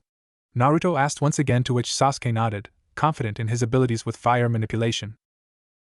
Now I need something more for my plan to work out, Sakura, Naruto questioned, which brought the girl's gaze to him as he asked her a question. Sakura, do you have anything other than the standard kunai, shuriken and the ninja wire that you used to use this make this crutch? Naruto asked his former pink-haired crush. Nodding, Sakura produced a kunai, though it was not just a standard kunai. No, this was one of the special explosion kunai that her parents had bought her for a graduation present in case she ever needed it. Unlike the other kunai, these were made out of a special chakra-conducting material which allowed for better placement of seals onto the kunai, thus increasing said seals' effectiveness. Along with that, Jiraiya had also placed stronger explosion seals on them to give them a bit more oomph. To offset the much more enemy-friendly kunai to the shinobi on the battlefield, the kunai had to be sold at a premium price. All in all, it was lucky and rare for a genin, let alone a freshly minted genin, to get their hands on one. Yeah, this is a special explosion kunai, Sakura said, to which both Naruto and Sasuke looked on with newfound interest because they both knew that this kunai was more power-packed than the regular kunai that explosion seals on them. As soon as Naruto recognized what Sakura had in her hand, he grinned because it was exactly what he needed when it came to his brilliant plan. With a smile on his face, Naruto addressed both Sasuke and Sakura. That's great, Sakura. That'd be perfect for what I've got planned. Naruto already grinning at his idea. I've been trying to learn a wind jutsu for the past few days, Databayo. Wind makes fire much stronger, and if we add the kunai, that's gotta be able to cause a lot of damage. Both Sasuke and Sakura ignored the feelings of curiosity, wondering why he was learning it. Now was not the time. Wait, Naruto, how are you going to be able to use your jutsu? You can hardly move. Sakura asked with concern as her perception of Naruto had changed throughout this ordeal when she saw what he did for her Sasuke. She was willing to give him the benefit of the doubt as long as he did not ask her out on dates anymore. Dismissing the concern that Sakura had for him, he did his best to reassure her that he was alright so that the team could focus on the mission. Don't worry about me, Naruto said, which made the insecurities that Sakura was feeling go down to a minimum for the moment. Hopping on one leg, Naruto, being supported by his teammates, found a mentally deranged IWA Chunin who was not at all happy for having his prized creation so humiliatingly ruined by a mere academy graduate. With a nod to one another, all of Team 7 started to prepare their respective attacks, with Naruto leaning on Sasuke for balance. Fire release, Great Fireball Jutsu, Wind release, Air Bullet Jutsu. Both Sasuke and Naruto called out their respective jutsus as all of Team 7 watched on in awe at the combined large fireball that was going towards the enemy. The new and improved fireball was almost triple the size of one that Sasuke could make by himself. He had to learn that jutsu from Naruto so he could do that on his own. From afar, to the right, Sakura knew her part and was a little overwhelmed by the combined fireball of Naruto and Sasuke had just made.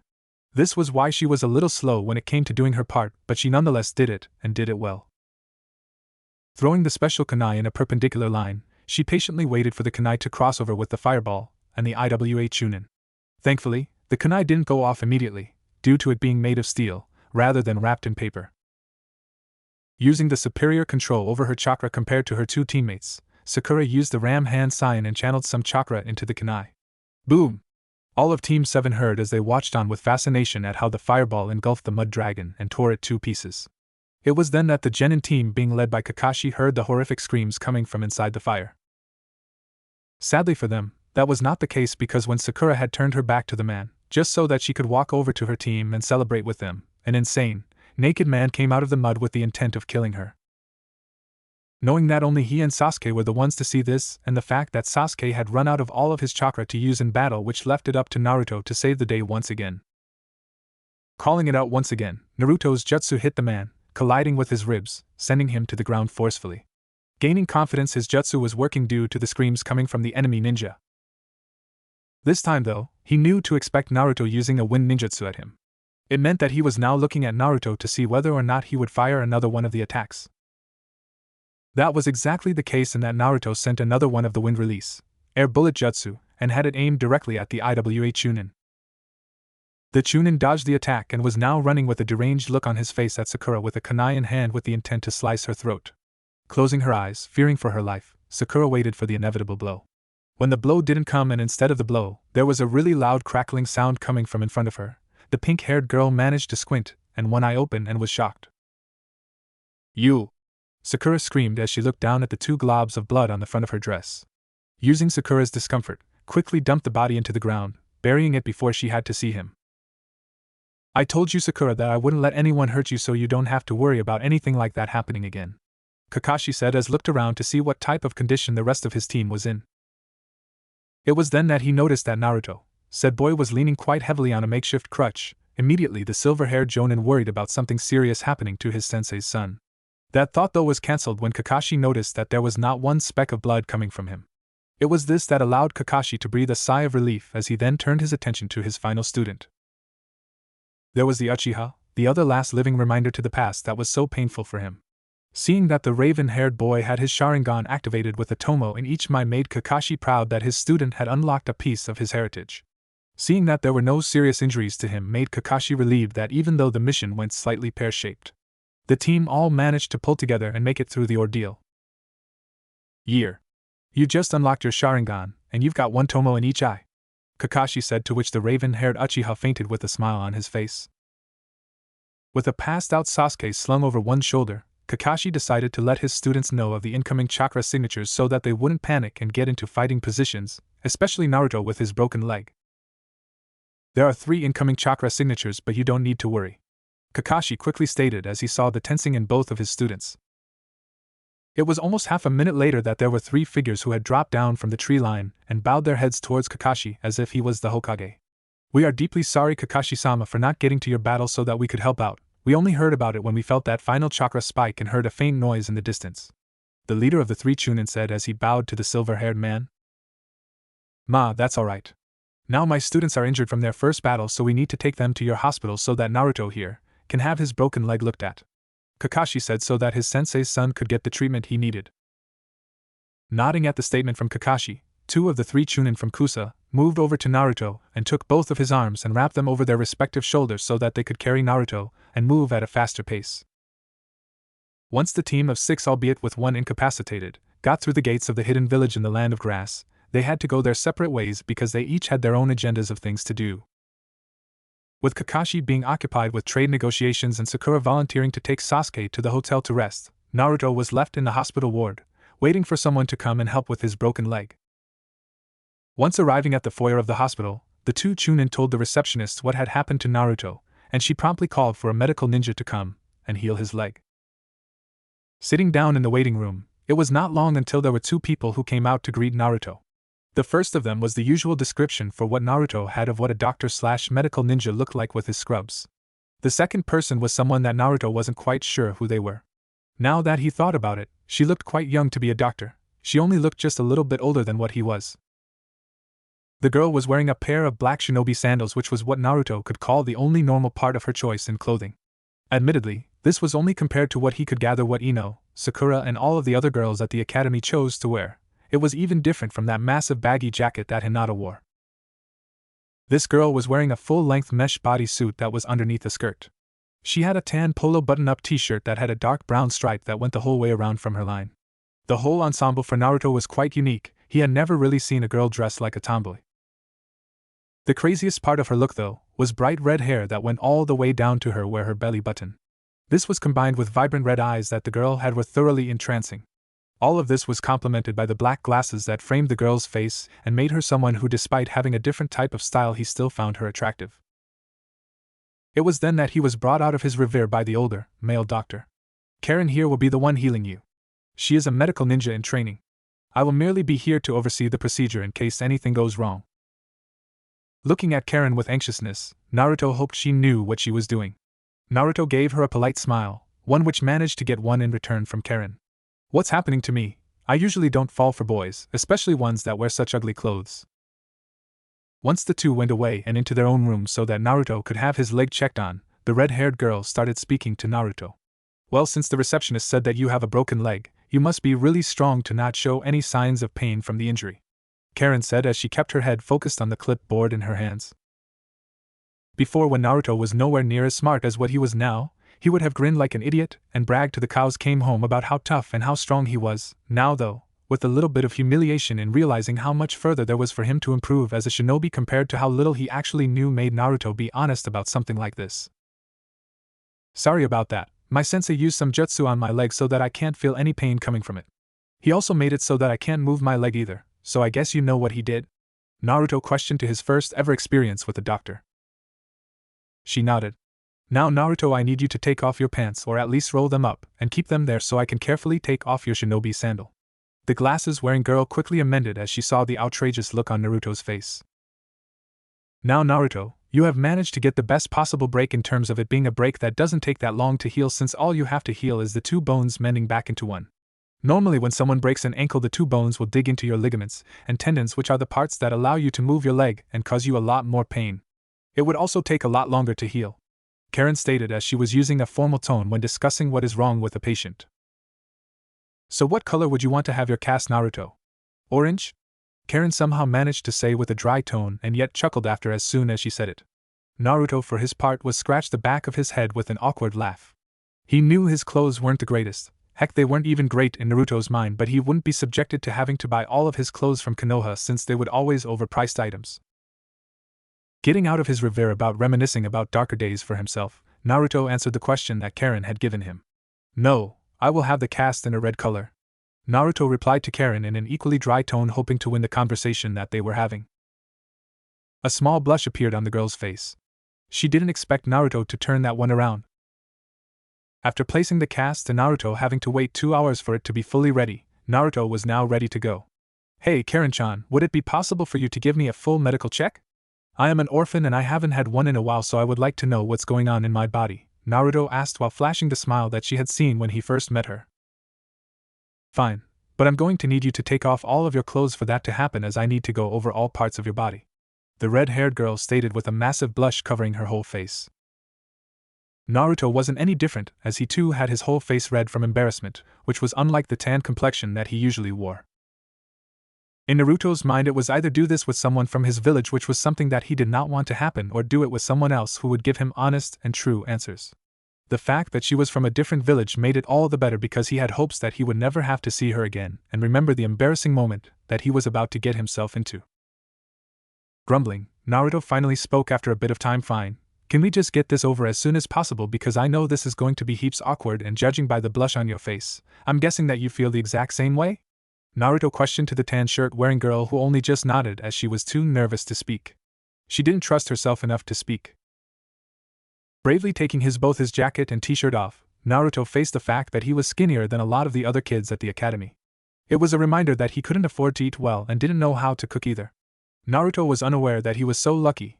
Having the fox in his gut allowed Naruto to get away with poor diet, thanks to his healing factor. Karen was shocked, seeing just how skinny Naruto was. There was almost no sign of muscle or fat. He was mostly skin and bone. Wanting to hide himself as much as possible from the gaze coming from Karen, Naruto quickly dropped his pants, leaving him just in his undies, just only managing to get the offending pants over the hardening cast that was on his leg. Irritated by the look that Karen was giving him, Naruto let his emotions bleed out as he spoke. Can we get on with the examination and stop staring at my body? Naruto said in a tone that was a bit harsh, and he somewhat regretted using on Karen. Confused and then subsequently hurt at the tone he was now using, Karen refocused. He was so polite before. Hearing the tone that Naruto used on her made Karen realize that she had been staring at him, and it made her feel guilty. Right, sorry about that. Now can you please lie on the bed? It doesn't matter what position you lie in, so you can choose either your back or your stomach. Karen said, to which Naruto nodded and went over to the sheet-covered bed and lied on his stomach on it so that Karen would not have the chance to possibly see the Jinchuriki seal on his stomach that would only lead to questions he wasn't willing to answer. So, from what I can see, a lot of your issues all stem from being underweight. By putting on some more weight, I think you will get stronger, faster, and have more energy to use when training and fighting, Karen mentioned, not taking her head up from the notes. Naruto grimaced. He was fairly sure already that was going to be the answer he was going to receive. I guess I have to try and find ways to eat more food. If I want to become the best ninja I can be, I need to eat more. I would also guess that the injury you got on your leg probably wouldn't have broke if you were eating better. It can have other effects like making your body weak. Fuck. I really need to eat more. Once the red-eyed girl and Naruto had started to have a bit of a pause in their conversation, she immediately took the time to have a look at Naruto's cast and see whether or not it was ready for Naruto to walk around on, albeit it with a pair of crutches. Indeed, it was ready for Naruto to go about his way, but not before Karen had called for her teacher to come in and have a look. She had to get him to sign off saying that her workmanship was at the industry standard. With a check of the leg done by the chief of medicine, the man gave Naruto the all-clear for him to move around. Being the gentleman he was in training, Naruto took one last final chance to say goodbye the proper way. Well, what he thought the proper way was to Karen. Once getting the pair of crutches off of the receptionist, which he would have to give back when he went back to Konoha, Naruto made one last final comment to Karen before leaving. Thank you for the time that we spent together, Karen. I am grateful for choosing to have you as the doctor rather than someone else. And with that said, Naruto gently grabbed the hand of the red-eyed girl and gave it a quick chaste kiss before Karen could say something. Naruto turned around and left with a massive blush on his face. What Naruto did not see was the blushing mess that was the red-haired girl who stammered to say something before Naruto could leave. Sadly, that was not the case. But as soon as Naruto left her side, Karen did manage to reply, even though she knew that the blonde-haired boy would not be able to hear what she was saying. Thank you, and I hope to see you again, Naruto-kun, Karen said in a daze before she had to turn around so that she could go back to the work that her sensei had installed for her. Hating the fact that he was unable to move, Naruto felt restless with all of the energy, especially with the Kyuubi's chakra filtering into his system, that he wanted to get better as soon as possible. With a thought in his mind, Naruto headed back to the hospital, mere moments after getting the all-clear. Karen was minding her own business when a familiar voice broke her concentration. Hey Karen, there's something that I want to ask you, can we have a chat outside, if that is not too much to ask? He wondered. She thought that as soon as Naruto had the cast put on his leg, he would just go and spend all of the time that he was in Kusa with his teammates. She didn't expect to see the bright yellow mop of hair ever again, but if she was honest with herself, she was happy to see the politely smiling boy once again. Once they made it outside, Naruto fumbled a bit with his words. The rejections from Sakura were fresh in his mind. Karen, would it be possible if the two of us could go out on a date? Naruto questioned, hoping she said yes. Said girl was shocked. Why would someone, let alone someone from another village, want to go out with her when none of the boys that she went to the academy with would even spend any time of day with her? A multitude of thoughts ran through her head, causing her to forget where she was. Naruto, seeing the time it was taking Karen to answer, Naruto panicked. Karen, I don't expect that this to be a full-blown relationship between the two of us. I just thought that we both could get some experience when it comes to dating under our belts so that if we ever want to date someone that a relationship could happen with, we'd at least have some experience beforehand so that we don't mess it up.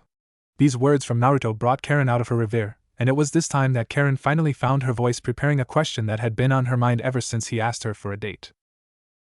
Why me?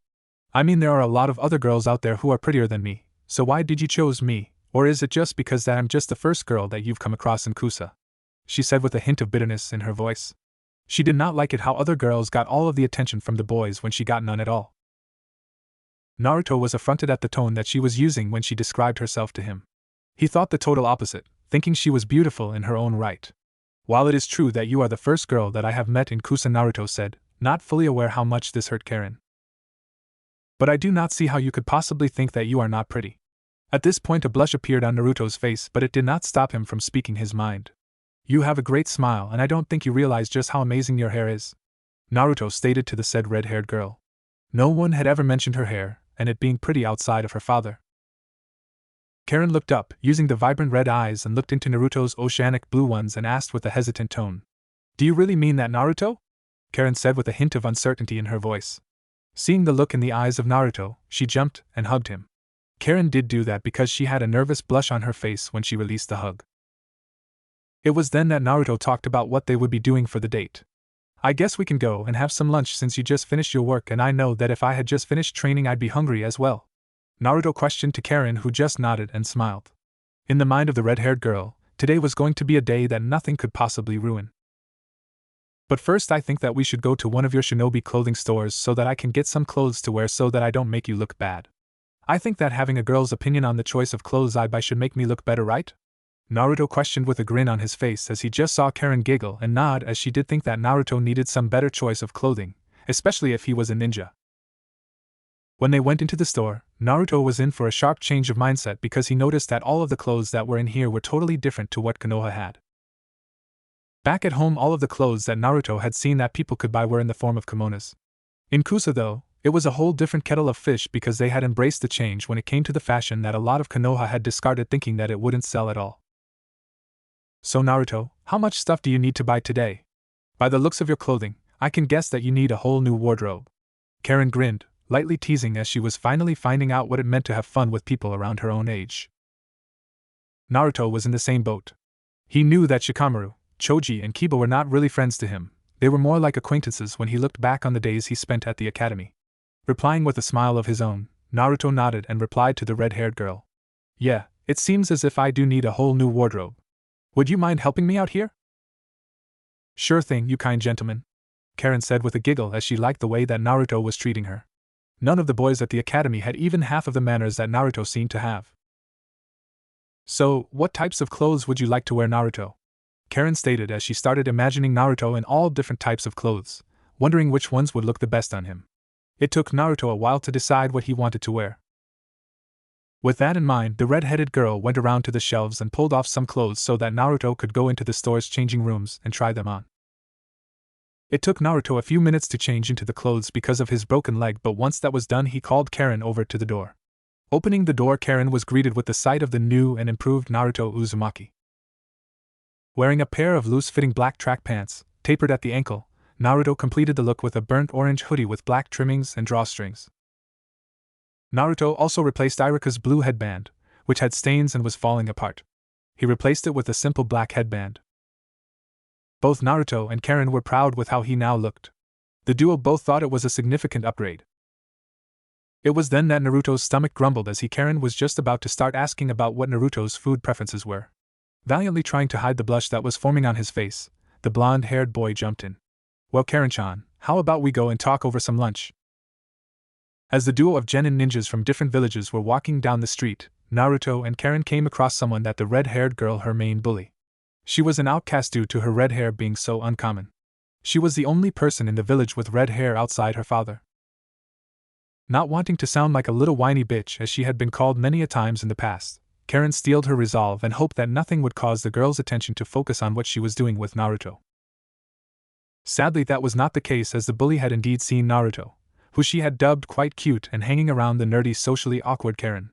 Thinking of herself as the good Samaritan that she was, the green-eyed girl told herself that she should go and help Naruto out by telling him to not associate someone of the likes of Karen. Karen gulped as she saw her bully coming over to talk with them. Naruto briefly looked over at his date and saw the rising unease and discomfort on her face.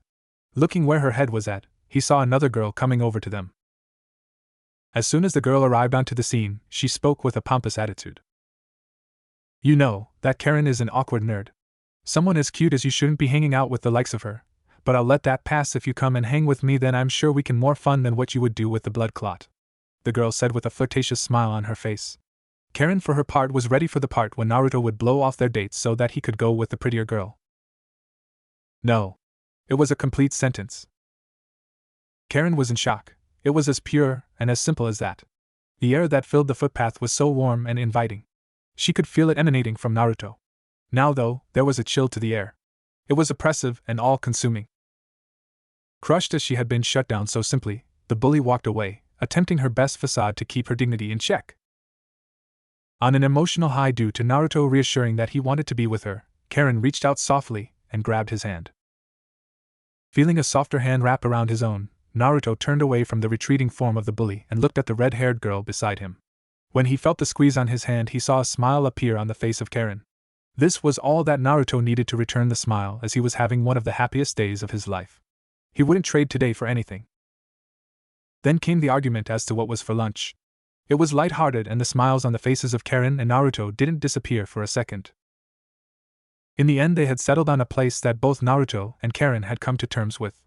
It was a restaurant that had been inspired by the cuisine that Kumogakure had in spades and decided to open up a shop that sold similar food. Neither had ever had it before. With a little bit of hesitancy in his voice that either the waiter or Karen picked up on, Naruto chose what he wanted to eat. "Can I please have the mild mutton curry?" Naruto stated to the waiter, who thought that, like Karen, Naruto was questioning whether or not the food was on the menu. In the end, she just gave a nod, to which Naruto replied, "Thank you." For the drinks, both Naruto and Karen were happy with just having water, as they wanted to savor the taste of the food that they were ordering. It was then that the two started their conversations that would last on for what seemed like a couple of minutes to the two, and yet in reality they had lasted about 4 hours. "So Karen-chan, what was it like growing up in Kusugakure?" Naruto asked, hoping that she didn't have to go through anything similar to him. "Well, it was fairly difficult growing up here," Karen stated as she looked down, not really knowing why she was starting to spill secrets about her childhood and the painful memories that they brought. Seeing Naruto's face, she saw confusion combined with some worry, as he wanted to know if there was anything that he could do to make her feel better. Somehow, Karen felt an urge that was telling her that it was okay to confide in Naruto. She knew that he was the type of boy who would not look at her any different once she had spilled her secrets about how she didn't have the perfect childhood. "Well, when I was 3, my mum died from cancer. Mum died when I was young, so that I don't have that many memories of her," Karen said, with the feeling of emotional pain spreading like a wildfire throughout her heart. Karen felt both of her hands taken as Naruto tried to do his best to make her feel better. He didn't want such a nice girl to be suffering from any form of pain. "You're not alone in that feeling, Karen-chan. I'm an orphan myself, so I don't know what it means to have a parent or two. The only thing is that I can guess is it must be great having a father to make all of your worries go away, with him saying that he'll protect you from all of the evil that is out there to get you," Naruto wistfully stated, as there were a lot of things that he wondered of what life could have been like if a few things happened differently. It was in an instant that the negative thoughts that Karen had surrounding herself were gone, and her mind went into doctor mode, trying to heal the injuries of her date. Whether they be physical, like it was with his broken leg, or emotional when it came to the pain that he was feeling about being an orphan, they were all painful. With a burning curiosity, Karen replied, "Naruto-kun, can you please tell me what it was like to grow up as an orphan?" "Sure," Naruto said with a bit of a sigh. "I won't lie to you, it was tough." This immediately made Karen listen intently to what Naruto was saying. "For some reason, I always got a lot less than what all of the other kids got at the orphanage. By the age of 7, I had been kicked out of the orphanage and into my own apartment so that I wouldn't ruin the chances of other kids getting adopted," Naruto stated, with no emotions on his face due to having mixed feeling about it. At this point, Karen gaped in horror at the thought of a child going through such traumatic experiences at such a young age. She didn't know how she would have been able to handle being told that you were not wanted around because you were ruining the chances of other kids finding a home. Despite having a dumbfounded look on her face, Karen still let Naruto continue on from where he was talking about his childhood. "The fund that is set up for orphans to get money to live off always seemed to give me the smallest amount possible without its integrity being brought into question," Naruto stated, as what he said was true. The orphans fund did its best job at making his life as close to hell as possible without getting the Sandang to notice what they were doing, as they didn't want to incur the man's wrath. "There was one thing that truly made my life hell, though." This brought Karen's full and undivided attention, because she wanted to know what was so bad that made Naruto think that being an orphan was better than what it was that he was going through. "You know about how the Kyuubi attacked our village 12 years ago, right?" the blonde-haired boy questioned, confusing Karen, who didn't know where this conversation was going. Struggling, Naruto scratched the back of his head whilst turning around and looking over his shoulder, anxiety kicking in. Never had he told this story, and his nerves were kicking in hard. Instead of being able to kill the Kyuubi, all Konoha could do was seal it, but they had to seal it in a baby. I was the child that was chosen. Once word of this got out to everyone who lived in Konoha, they thought that I was the reincarnation of the nine-tailed fox, and then they started doing things to sabotage me, like barring me access to a hospital or a library. She couldn't believe what her date had just mentioned. To think that Naruto had so much that he was going up against, and yet he was still trying to make the most out of his situation, it was really inspiring. It was then that, before Naruto could go on about his childhood in more detail, the dishes that Naruto and Karen food arrived. If he was honest with himself, it was the best food he had ever had to eat, though that was not saying much because he only had rotten vegetables and ramen to compare it with. Once the duo had finished their dessert, Karen started asking Naruto questions about what his diet consisted of. She wanted to get Naruto onto the right track when it concerned his eating habits. Nodding, Karen put the final touches on her diet that she expected Naruto to follow. She wanted him to succeed as much as he did. Here, have a look at it and tell me what you think, Karen said with excitement and pride easily evident in her voice. Looking it over, Naruto saw how it stated all the different things that the body needed to have inside it so that it could work at peak performance. It was exactly what Naruto needed if he wanted to become a great shinobi in not only his eyes but the eyes of everyone in the shinobi continent. Even though there is some things on here that I do not know what they do for the body, you obviously do, so I will trust you in making the right decision for my health. As long as I follow this, I should have a body that is worthy of being in your presence, right? Naruto said with a small grin on his face as he was getting more and more used to flirting properly with Karen as the date continued. Karen, for her part, constantly had to readjust her glasses in a feeble attempt to hide her blushing face. She didn't want to look bad in front of Naruto, who was doing a good job and making her act like a stuttering mess all the time. It was then at the time that Naruto and Karen had been putting off for as long as possible. It was a moment that the duo had been dreading ever since Karen agreed to go out on a date with Naruto, as it was time for them to part ways. Unfortunately, the restaurant had kicked them out as they had to prepare for the influx of customers for dinner. Neither Karen or Naruto realized that they had spent 4 hours together, but they weren't complaining one bit. Their goodbye was surprisingly heartfelt and emotional. They both wished they were from the same village because if they were, the two of them knew that there would be a second date in the works. Feelings of awkwardness ensued and Karen, fully inspected to go back to the family apartment, swooned over how perfect the date was. Shocking Naruto, who could only gasp, Karen got a shred of confidence and placed her soft lips in a clumsy chaste kiss. When she initiated the kiss, the red-headed girl planted her lips on Naruto. She expected for the kiss to be a quick, chaste kiss, but she was wrong. They spent a good part of a minute, even though it only seemed like seconds to the two individuals, tried to work out what felt good for them by pressing their lips, taking them off and pressing them again in a slightly different way. Breaking apart, Karen realized what had just gone on and blushed so bad that she nearly fainted on the spot right then and there. Naruto was not much better, as he was thankful for having the crutches. They supported the weight of his jelly legs and allowed him to not fall down. Realizing what she had just done with the boy, Karen was shocked because she didn't know what her father would say to her. She could assume that he wouldn't be all that pleased with what she was doing.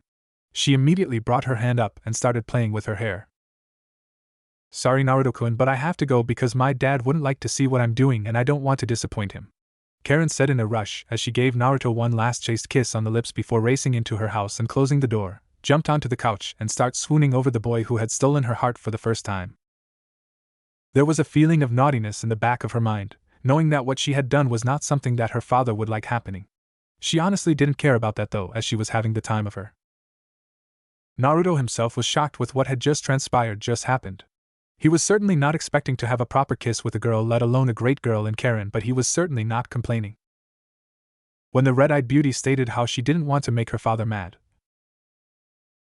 With the time that he spent with Karen over, Naruto made his way slowly but surely to the apartment that Team 7 had been gifted for the time that they were in Kusa. It was then that the voice of Kakashi interrupted the trio. Whilst he directed what he said to his sensei's son, he purposefully said it loud enough so that Sasuke could hear it. "So Naruto, I hear you really like the color red," Kakashi asked the open-ended statement as he watched the face of Naruto give away a slight blush as he remembered the parting gift from Karen. It was then that Sasuke took in the appearance of Naruto and was surprised at the transformation he had gone under in just a little under a month. Then they tried to figure out the joke that Kakashi was saying, but the only thing they could see was the red medical gauze tape tying his pant legs from dragging on the ground. Realizing that it must have been a joke between Naruto and Kakashi, Sasuke turned his head away from Naruto and back to their previous trains of thought. Naruto, however, he saw the gleam in his sensei's uncovered eye, which was a telltale sign that his sensei knew what he had been doing for the whole day. Not giving his sensei the pleasure of seeing him in an uncomfortable situation, Naruto turned around and moved to the direction of his bedroom. "Today was great. I just wish that Karen was a Konoha kunoichi so that we could be together. We had a good date, and I am sure that we could have had a good relationship if only we weren't separated by such a distance." "Kakashi-sensei, is it alright if I ask you a question?" Naruto said politely to his sensei, who just responded with an amused expression on his face. "Well, Naruto, you just did this," managed to bring the ire of Naruto as he chuckled at the expression on the boy's face. "But yes, you may ask another question," Kakashi replied. "Well, Kakashi-sensei, I was hoping that it would be a possibility as to whether or not I could accompany you to the diplomatic mission," Naruto stated to his sensei. He knew that it was unlikely to happen, but there was certainly no harm in asking. Kakashi gave Naruto a curious yet somehow serious look as he tried to discern how serious Naruto was about this. It was not something that he could readily allow since it was such an important mission to the future of Konoha. After an intense stare down with his student, Kakashi finally relented and allowed Naruto to come on the proviso that the Kusa lead Jonin was accepting of having Naruto there. If this goes ahead though, there are some rules that you must follow. You must not speak at all during the entire conversations as it could affect the way that the discussion goes. You will essentially be a fly on the wall, and just take notes in your head if they do allow you in. They wouldn't allow you to have a book or paper in the room, Kakashi said to his student. Naruto nodded quickly as he was a little nervous around their sensei when he was serious. It was something that he had never seen before and it was fairly scary for him. This was in comparison to who he was usually, a chronic pervert and someone who was always 3 hours late to anything below that of an A-ranked mission. Well, what do we have here? Why is there someone else coming along with you? I thought that we agreed on only there being us two here for the meeting, Kakashi-san. The man said in a polite tone, although Kakashi knew that the man was irritated quite a bit of the lack of respect for not telling him. And with that said, Kakashi replied with an eye smile that had been trademarked ever since he was a ninja. It was his way of being polite yet while still being a condescending arsehole at the same time. And yet you still have 3 members of your ANBU division here ready in position to strike odd? Kakashi questioned in a false cheery tone to say as if that he didn't know what he was doing in the room. Taking the words of Kakashi in stride, the Jonin head of the room asked Naruto a question. Well, little boy, why is it that you are here and not out playing with your teammates? The man questioned to Naruto, who didn't know what to do as his sensei had told him not to speak. Looking for guidance, Naruto got a head nod in return. I have a dream to become the Hokage, sir. That means that I not only have to be a strong shinobi but I also have to be someone who is good in diplomatic situations, and generally as a ninja you don't get many opportunities to gain experience in that field. When Kakashi-sensei told me what we were doing for our mission, I had hopes that I could watch how 2 Jonin-level ninjas held talks between one another. Naruto politely stated with small nod of the head as he demonstrated hopefully enough manners so that he could stay in the room. Taken back by the amount of politeness that Naruto had shown, the Jonin commander was heavily impressed by Naruto's emotional control. Admittedly, he expected the other children his age be nowhere near as well-mannered as Naruto. Nodding at the non-specific question that Naruto had asked during his speech, the Jonin commander made a gesture for Naruto and Kakashi to take the seats that were in the room. I see from the crutches that you have with you, you must be the student of Kakashi's that got the broken leg. The man behind the desk stated as he looked at Naruto. The sole point was to start a conversation with the kid he was curious about. Naruto merely nodded in reply. The meeting went well. Both parties, being Kakashi Hatake and the Jonin commander of Kusugakure, were happy with the outcome as they both thought that their village got the better deal. Konoha would be getting a much cheaper price than what other villages got when it came to the prices of the poisons that Kusugakure sold. In return, Kusugakure and in smaller portions the entire land of grass got better import costs when it came to red meat and grain food. Walking out of the room, Kakashi felt the need to ask Naruto as to what he had gathered during the meeting. So Naruto, what happened? The silver-haired Jonin asked as he was curious as to how good his sensei's son was in the art of deciphering hidden messages and how to look for people's telltale signs. Not even bothering to remove his gaze from the path that he was headlining on, Naruto spoke to his sensei. Well, most of the things that I missed were due to the fact that I didn't know what you were talking about. The only thing that I got when it came to him showing his emotions through his facial expressions was when you annoyed him. He had a tick in the area surrounding his right eye. I guess if I had training in the art of detecting people's emotions through their facial expressions, then I would have been able to get more. Naruto stated to his sensei, who looked impressed that Naruto managed to get that. For Kakashi, the change in Naruto's appearance and his personality was something that astounded him. In just 1 month his sensei's son had gone from loud, obnoxious and retarded to a smart, albeit someone who has no information in his head, polite, calm, most of the time anyway, and well-mannered person. The silver-haired Jonin wished he knew what he could attribute Naruto's change to so that he could thank the person. He knew it wasn't the Sandaime, as he had also been baffled by Naruto's new change. Now that they had gotten back to the apartment that Team 7 had been allocated, Kakashi was just about to leave the room so that he could go and check on Sasuke and Sakura to see what they were doing. Then, before he left, Naruto asked for something to do during the downtime. Well, Naruto, you should just practice the Academy Chakra Control exercise of sticking things to your body, as it will build up more chakra control. It is something that you are in desperate need of because of the Kyuubi. While you have abnormally large chakra reserves that are even greater than mine, you lack the control to take full advantage of the chakra inside you. It will also make learning jutsus easier so that they don't blow up in your face. Kakashi stated to Naruto, who took it in stride with his face giving off a bit of a grimace at the mentioning of the Kyuubi. The more things that are small and weigh quite a bit, the better your chakra control will be. So I guess I should get going and see what Sakura and Sasuke are doing, Kakashi said before he disappeared from view via the use of the Shunshin. Arriving the customary 3 hours late that he usually did, Kakashi told his team something different today instead of their usual teamwork training, which was subsequently followed up by the customary D-ranked missions. Today there will be a new form of training that you three will be doing. At this bold statement, everyone that was in the area, which, admittedly, was only Sasuke, Naruto, and Sakura, sharply turned their heads as they faced their sensei, as they wanted to know what this new form of training was going to involve. It's called tree climbing. And so begun the tale of Kakashi explaining how tree climbing worked. Use the kunai in front of you to mark how high you go up the tree.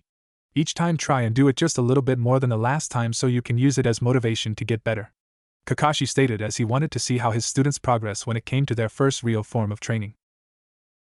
It was no surprise to the Jonin sensei of Team 7 as he watched how Naruto's foot rocketed off the tree.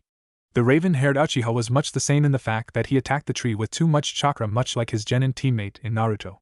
Compared to what Naruto and Sasuke had just done when it came to how good they had managed to control their chakra, Sakura was in a league of her own when it came to competing with her two teammates. For the pink-haired girl had made it all the way up to the third branch. She was calmly sitting on the branch as she tried to impress her crush in how good she was with her chakra control. Oh, it looks like that one who best at controlling her chakra is Sakura the girl, Kakashi commented as he tried to induce some feelings of jealousy in both Naruto and Sasuke. I wanted Sasuke-kun to compliment me. Why does it always turn out like this? Sakura pessimistically thought to herself as she tried to gain the affections of Sasuke. The sensei of Team 7 was looking on with interest as he watched the interactions that Sasuke, Naruto, and Sakura were having with each other.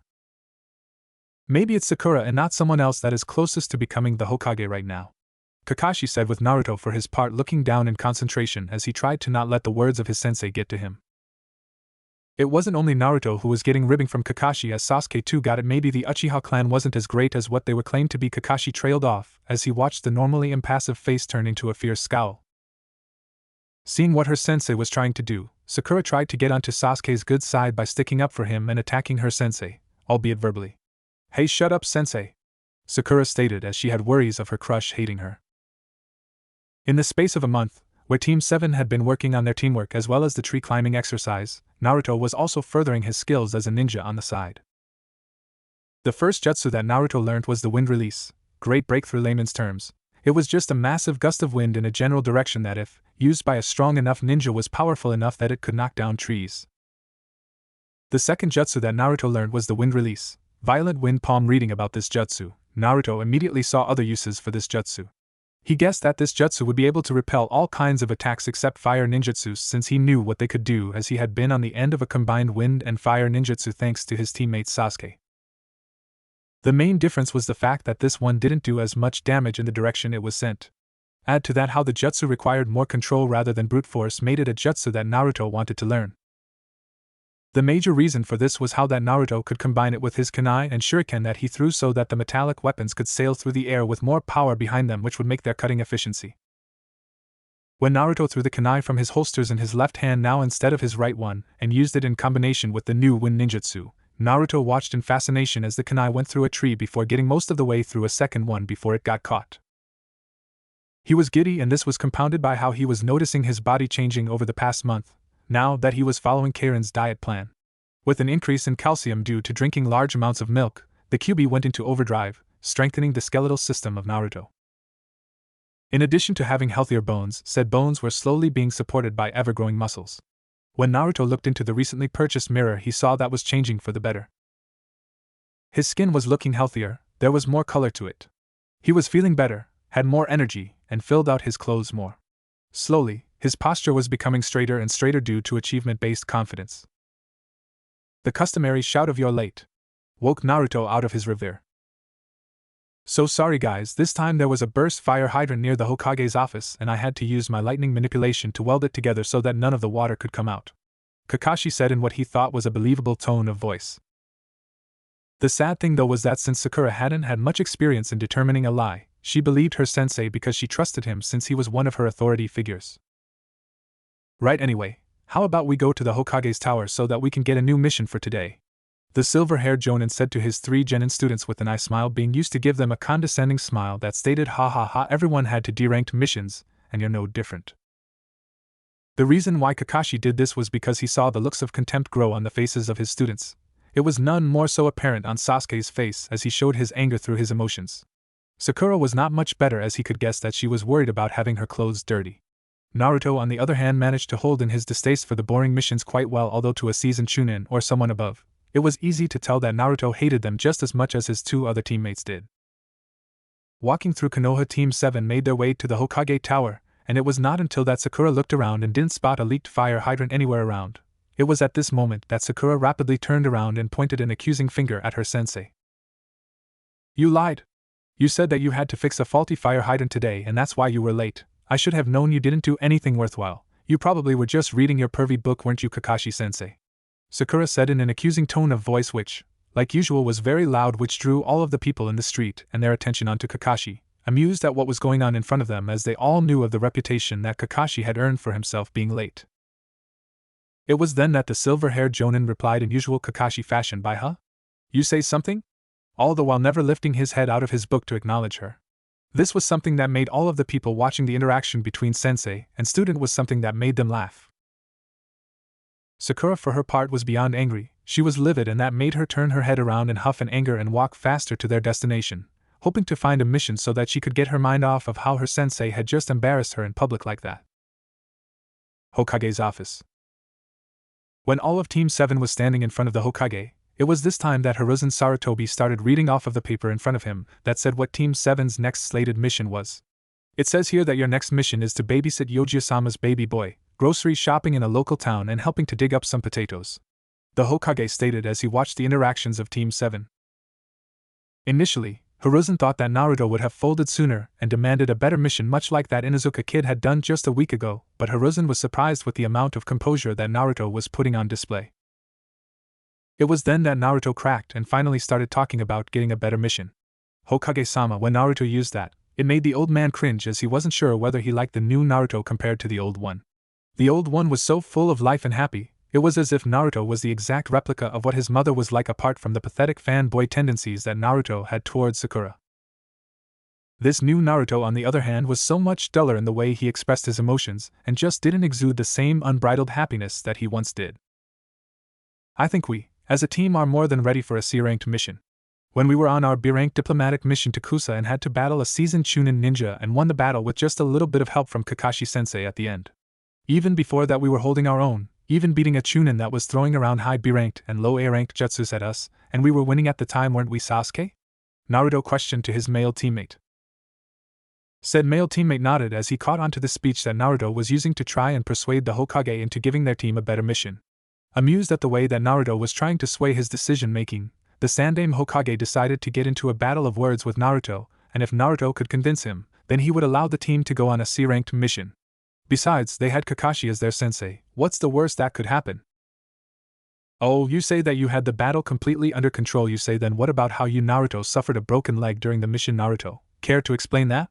the Sandaime said with an amused look on his face as he looked on at the blonde-haired boy try to get out of the situation he had just put himself in. "Personally, I think that only proves my point even more so, as it shows that as a team, when we are faced with a small case of adversity, we power on through the tough time and get the mission completed just like any Chunin or Jonin would do," Naruto stated as he was using the natural charisma that he had and getting people to see his way of view and get them to follow his beliefs. Shocked and stunned at the words that Naruto had used to fuel his side of the argument, Hiruzen looked like he had just seen a ghost of Minato come and possess his son and tell him exactly the right words to say.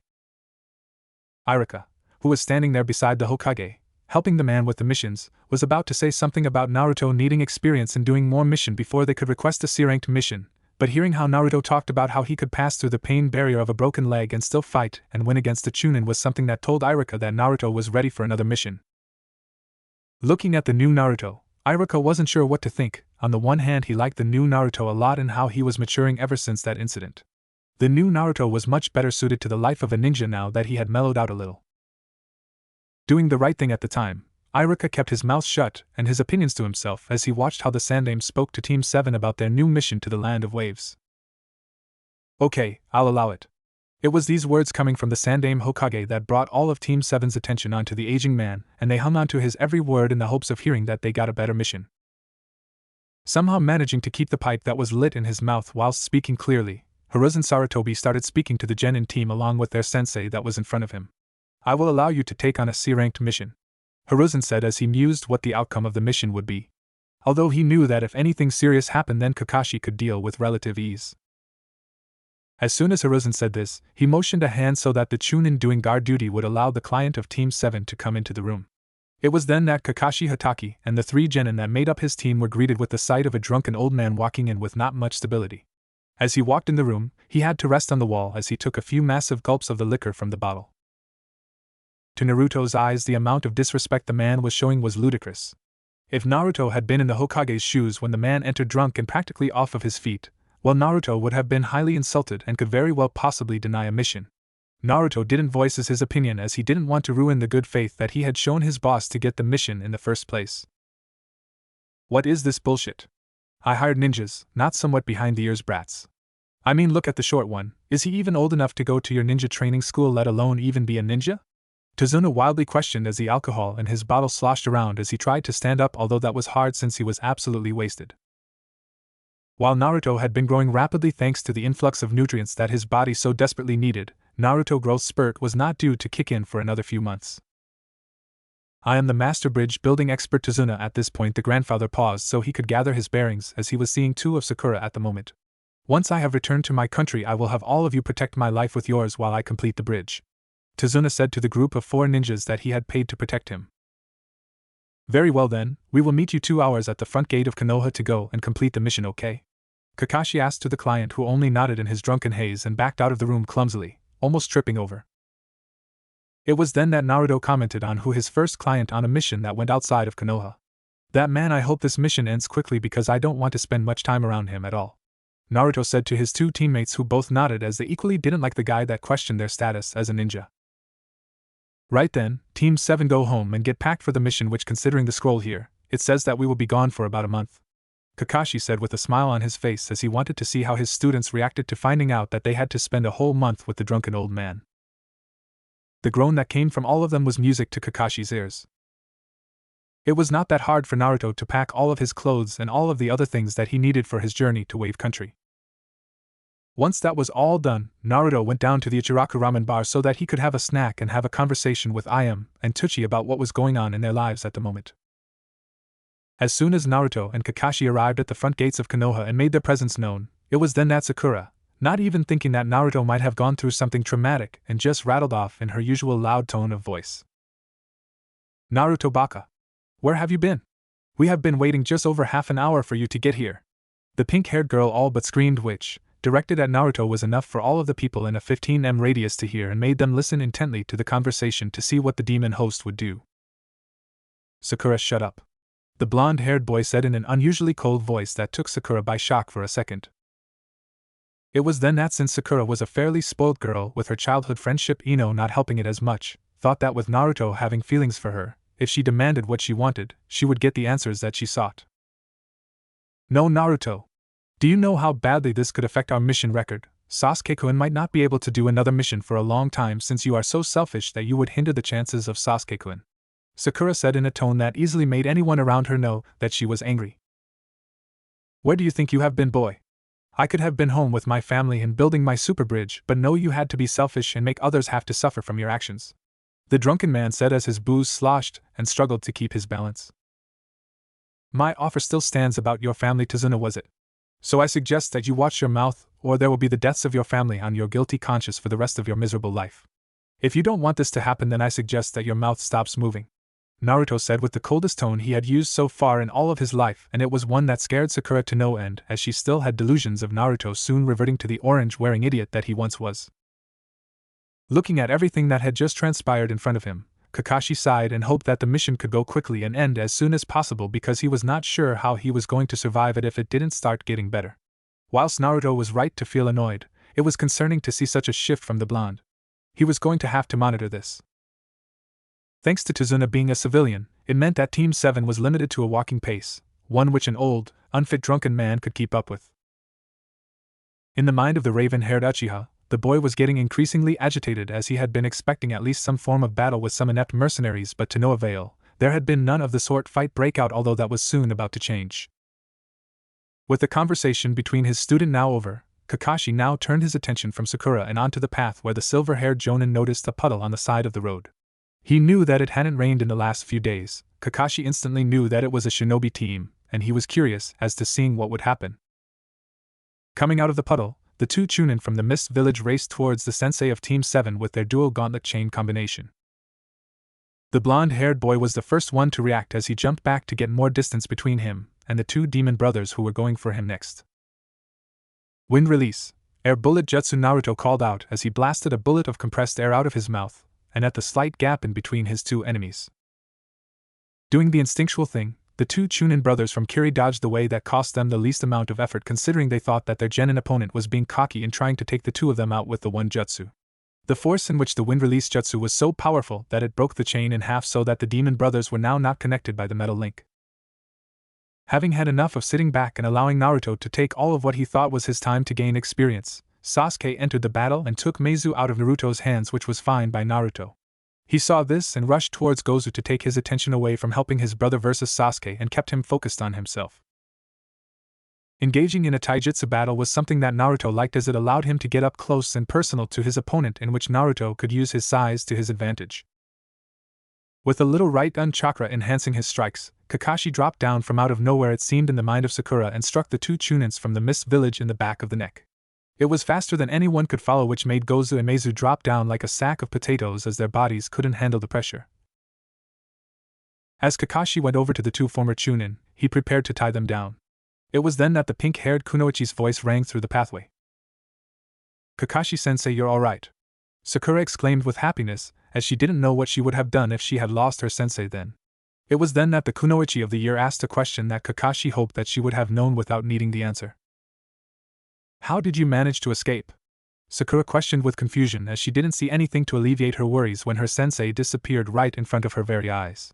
For his reply, all the silver-haired Jonin did was glance in the direction of where he replaced himself with the log.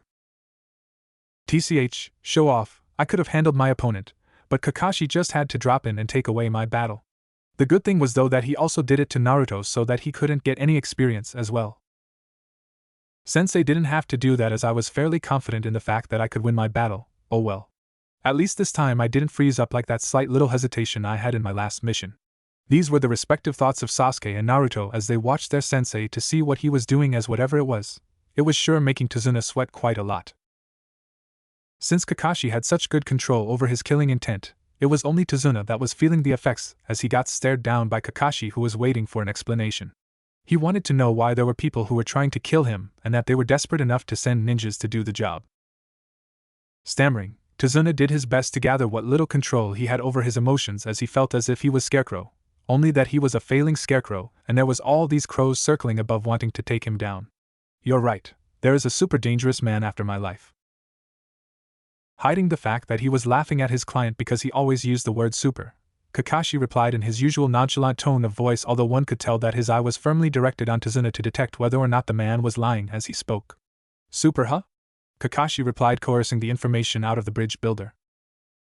Not knowing that Kakashi was mocking him, Tazuna sighed and spoke up. "Yeah, you probably already know who I'm talking about. His name is Gatu," the grandfather said to Kakashi, which invoked a look of shock from Kakashi. "Gatu from that shipping company? He's said to be one of the richest men in the world," the silver-haired Jonin said, as he was astounded to find out someone so wealthy was after his client. This opened up a whole new range of possibilities in terms of who could be coming next. Thankful that Kakashi knew who he was talking about, Tazuna started speaking again to shed some light as to why the filthy businessman wanted his head. "Yes, officially he runs a large shipping company, but underneath the surface, he sells drugs and other illegal items using ninja and gang members to take over businesses and countries. He's a very nasty man," Tazuna said, to which after he finished speaking, he took a swig from his bottle of sake. Continuing from where he left off before, Tazuna started speaking once again. It was about a year ago and that Gatu turned his sights onto Wave Country. Through money and violence, he quickly took control over the whole entire country's shipping industry, which is our biggest asset as a nation. Gatu now has a complete monopoly on all of the country and business that goes through the place. The only thing that he has to fear is the completion of the bridge, since it would end his monopoly on the way people could get things to and from Wave Country. The Wave Country is super poor, and even the daimyo of the land is super poor. That's why we don't have enough money to pay for a B-ranked mission. Tazuna said as if he was obscenely pessimistic that he was going to die in the next few minutes. It was then that Tazuna saw that his speech was not going too well and tried another way to get them to help his cause. If you abandon the mission now, I will surely be killed. But don't worry about it, if I die, my cute 10-year-old grandson will just cry for a few days, Tazuna said as he tried to guilt his way to the safety of home with the ninjas guarding him. It was then that Naruto had had enough, made his way into the conversation as he hated the way in which Tazuna was trying to guilt them. He was speaking to people that had a far harsher childhood than what this supposed grandson would have with losing a grandfather. The way he said it, the kid would still have a mother or father. Naruto always was quick-witted. It was evident in the battle plans that he thought up on the fly. Now, having spent a lot of time in the library, it wasn't just limited to fights. It will be good character building for the kid. You're speaking to ninjas, people who have much harder lives than what you civilians could even dream of, and yet you don't see us complaining about what life has dealt. We all had to go through these things when we were young, so it is not as if you can say that he is too young to go through something like that. Some have our own family commit the worst form of betrayal, others are an orphan from birth. What you are saying isn't that new to us, Naruto said in a cold tone as he had never got along well with his client from the moment he had walked into the Hokage's office all drunk. Now that he was lying on the difficulty of the mission, it just made Naruto mad in addition to the extra adrenaline running through his body from just having fought. Sakura for her part was shocked that Naruto would so openly suggest traumatizing a child by the death of a family member. She could not even utter a reply to what her blonde-haired teammate had just said. Sasuke and Kakashi on the other hand were both in agreement with what Naruto had just said. They also had suffered a harsh upbringing, and the thought of only hearing that your grandfather died was something that was totally minute in comparison to what they had gone through.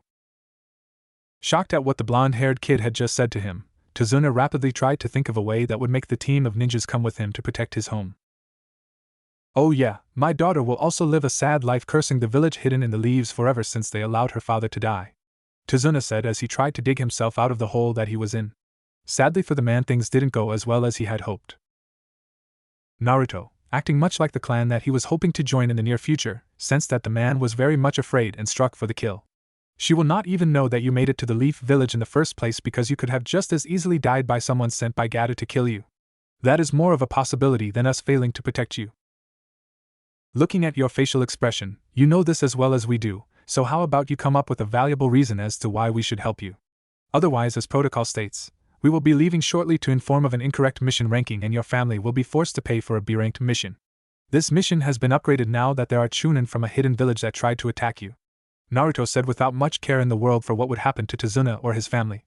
He had never gotten along with the man and thought that this was poetic justice for lying and endangering the ninja that he had hired thanks to the botched ranking. Let it not be said that intentional false mission ranking was a serious crime, as it needlessly put lives at risk more than what they already were. Having nothing on his mind to say in return since he was practically off of his face with liquor, the grandfather fell down to the ground and started crying heavily. He did not want to face the reality of everything coming down and crashing whatever little hope he had of returning his homeland to its former glory. Impressed with the way how Naruto had handled the client, Kakashi nodded to Naruto, who looked up to him as if he had done something right. He was met with an eye smile. Sasuke on his part was cursing himself for not speaking up. Had he spoken up, he might have been able to swing the mission into his favor and get his team to go on the mission and hopefully battle more experienced enemies so that he could test out his recently activated Sharingan.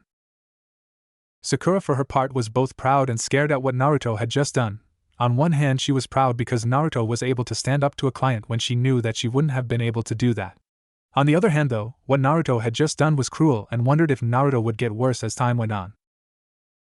Feeling some form of sympathy for his former client, Kakashi turned around and spoke to the crying old man to try and ease his conscience on the fact that he was condemning a whole country to a tyrannic rule.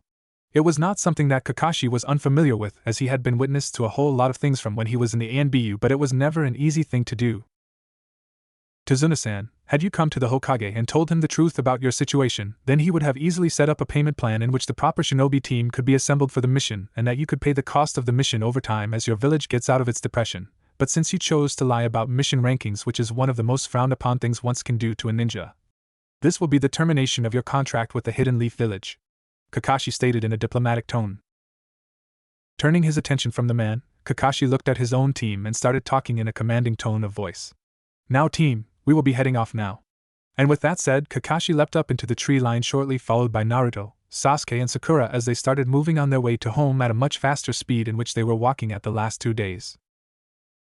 Once the pace had been set for a while and that they had gotten into a steady rhythm, it was finally time that Sakura asked Naruto a question on her mind. Naruto, don't you think that you were harsh on Tazuna? The old Naruto would have never done that. He would have tried to save them. Sakura questioned softly but started getting louder and louder as she neared the end of her sentence. What Naruto did not know was that both Sasuke and Kakashi were listening intently as to what was going on, as they wanted to know why Naruto said what he did. It was then that the three members of Team 7 got the reply from Naruto. Recently, I have been going to the library quite a bit, and I have been reading a book on what exactly the Hokage did because I still want to become the Hokage. It was then that the answer came to Kakashi, although Sasuke and Sakura didn't know, so Naruto had to explain in more detail. The Hokage is the person who has to do everything that is in the best interest of Konoha. For Konoha, it would be better if we didn't possibly lose 4 of our ninja, especially with one being the last of his bloodline clan. Konoha would want for him to have children so that the power that the Uchiha once had was back up at full force compared to saving a different country from a tyranny which could possibly make us lose one of Konoha's elite jonin. Naruto stated, to which Sasuke and Sakura got what Naruto was saying, but they also got the hidden message that sometimes you needed to make the hard decisions rather than the easy ones. It was then that Naruto tried to lessen the mood by adding a joke. Plus, at least I got us away from that drunken old man. I absolutely hated him and was thankful for getting out of having to spend a whole month considering how loudly he snored, Naruto said with a bit of a grin on his face as he could finally get a good night of sleep. This was a statement that no one a part of Team Kakashi could refute, as the drunken old man snored so loudly that it was really hard to get to sleep. What made it worse was that thanks to the alcohol in his system, when he went to bed he was asleep in a couple of minutes. For someone like Kakashi, who had trained to wake up at the sound of a pin drop, it was an absolute nightmare, as he had gotten about 3 hours sleep over the last 2 days and was thankfully looking towards a larger amount of shut-eye. Seeing as though he could give his team some indirect training without the fear of anything happening now that they didn't have a client to worry about, this was in the form of being the night watchman through shifts. Now that there was light coming into the campsite thanks to it getting closer and closer to the summer months, the silver-haired jonin now had time to write the report of the mission to send to Sarutobi about what had happened. The mission was going smoothly for the first 2 days until it was when I noticed a puddle on the 3rd day that I knew something was up. It turns out that there was actually the demon brothers, some Miss Chunin Nuknin, had been hired to take out our client, and then I decided to see how the team would handle it without men, and I faked my own death to see where the Chunin attacked Naruto. Naruto then used a wind release attack and broke the chain of the 2 Chunin. After that, both Naruto and Sasuke battled the 2 Chunin via the use of taijutsu. In the end I apprehended the Chunin and sent a message to you to get some ANBU to pick up the demon brothers and take them to prison. This is where it gets weird. The client then went on about how Gata from Gata Shipping Company was holding the whole entire wave country under a tyranny thanks to using illegal methods to create monopolies. When the man tried to guilt our team into taking the mission, Naruto spoke in a cold fashion to Tazuna about how the client dying would be good character building for the kid. When we left off for home, my female student asked Naruto why he did what he did because she was scared that Naruto was deviating a little too quickly from what he once was into, a something somewhat akin to Orochimaru. Though Naruto said something that will ease my mind on comparing Naruto to Orochimaru. He said that he had been reading on what a Kage should do and Naruto did what was best for Konoha.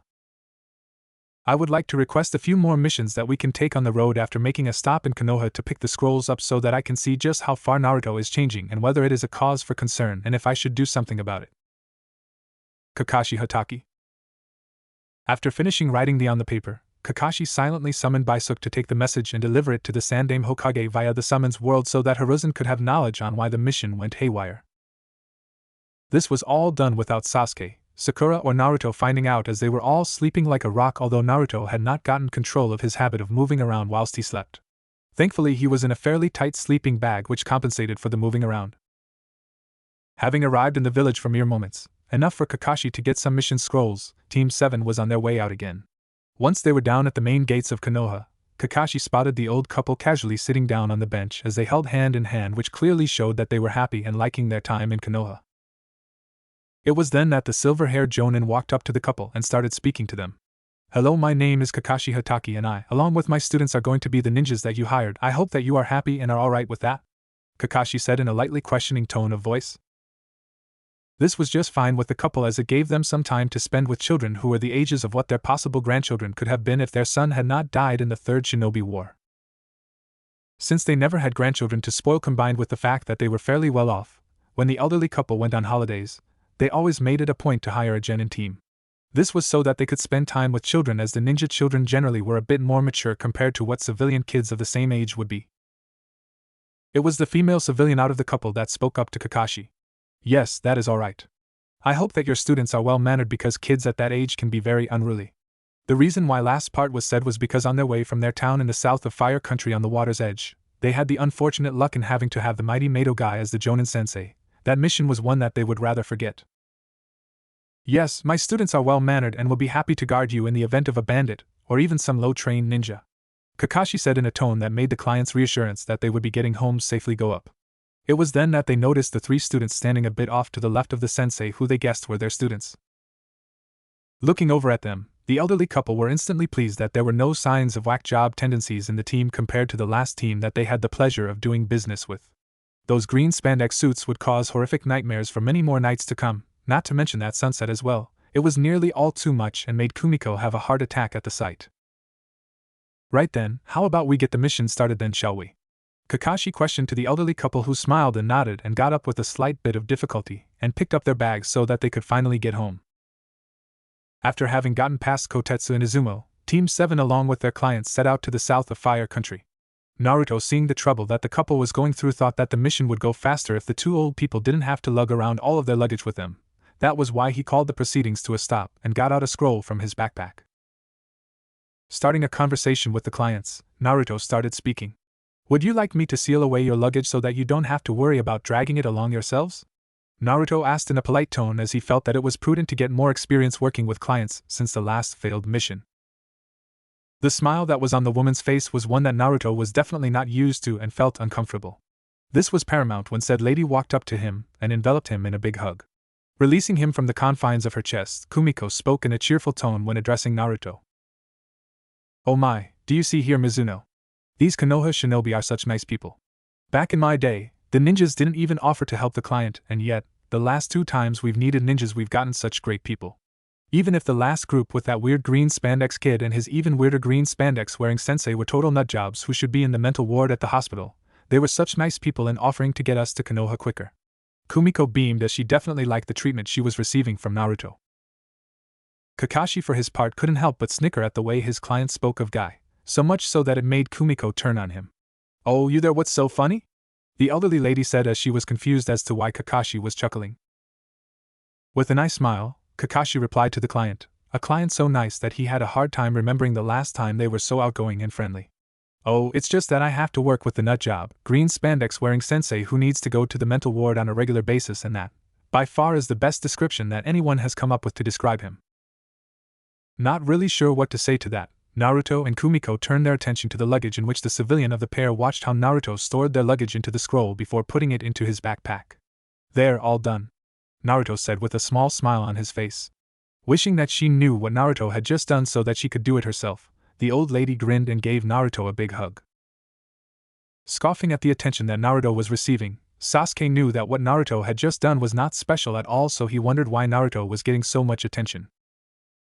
In the end, Naruto, Sakura and Sasuke learned a lesson on the mission that went for 3 days.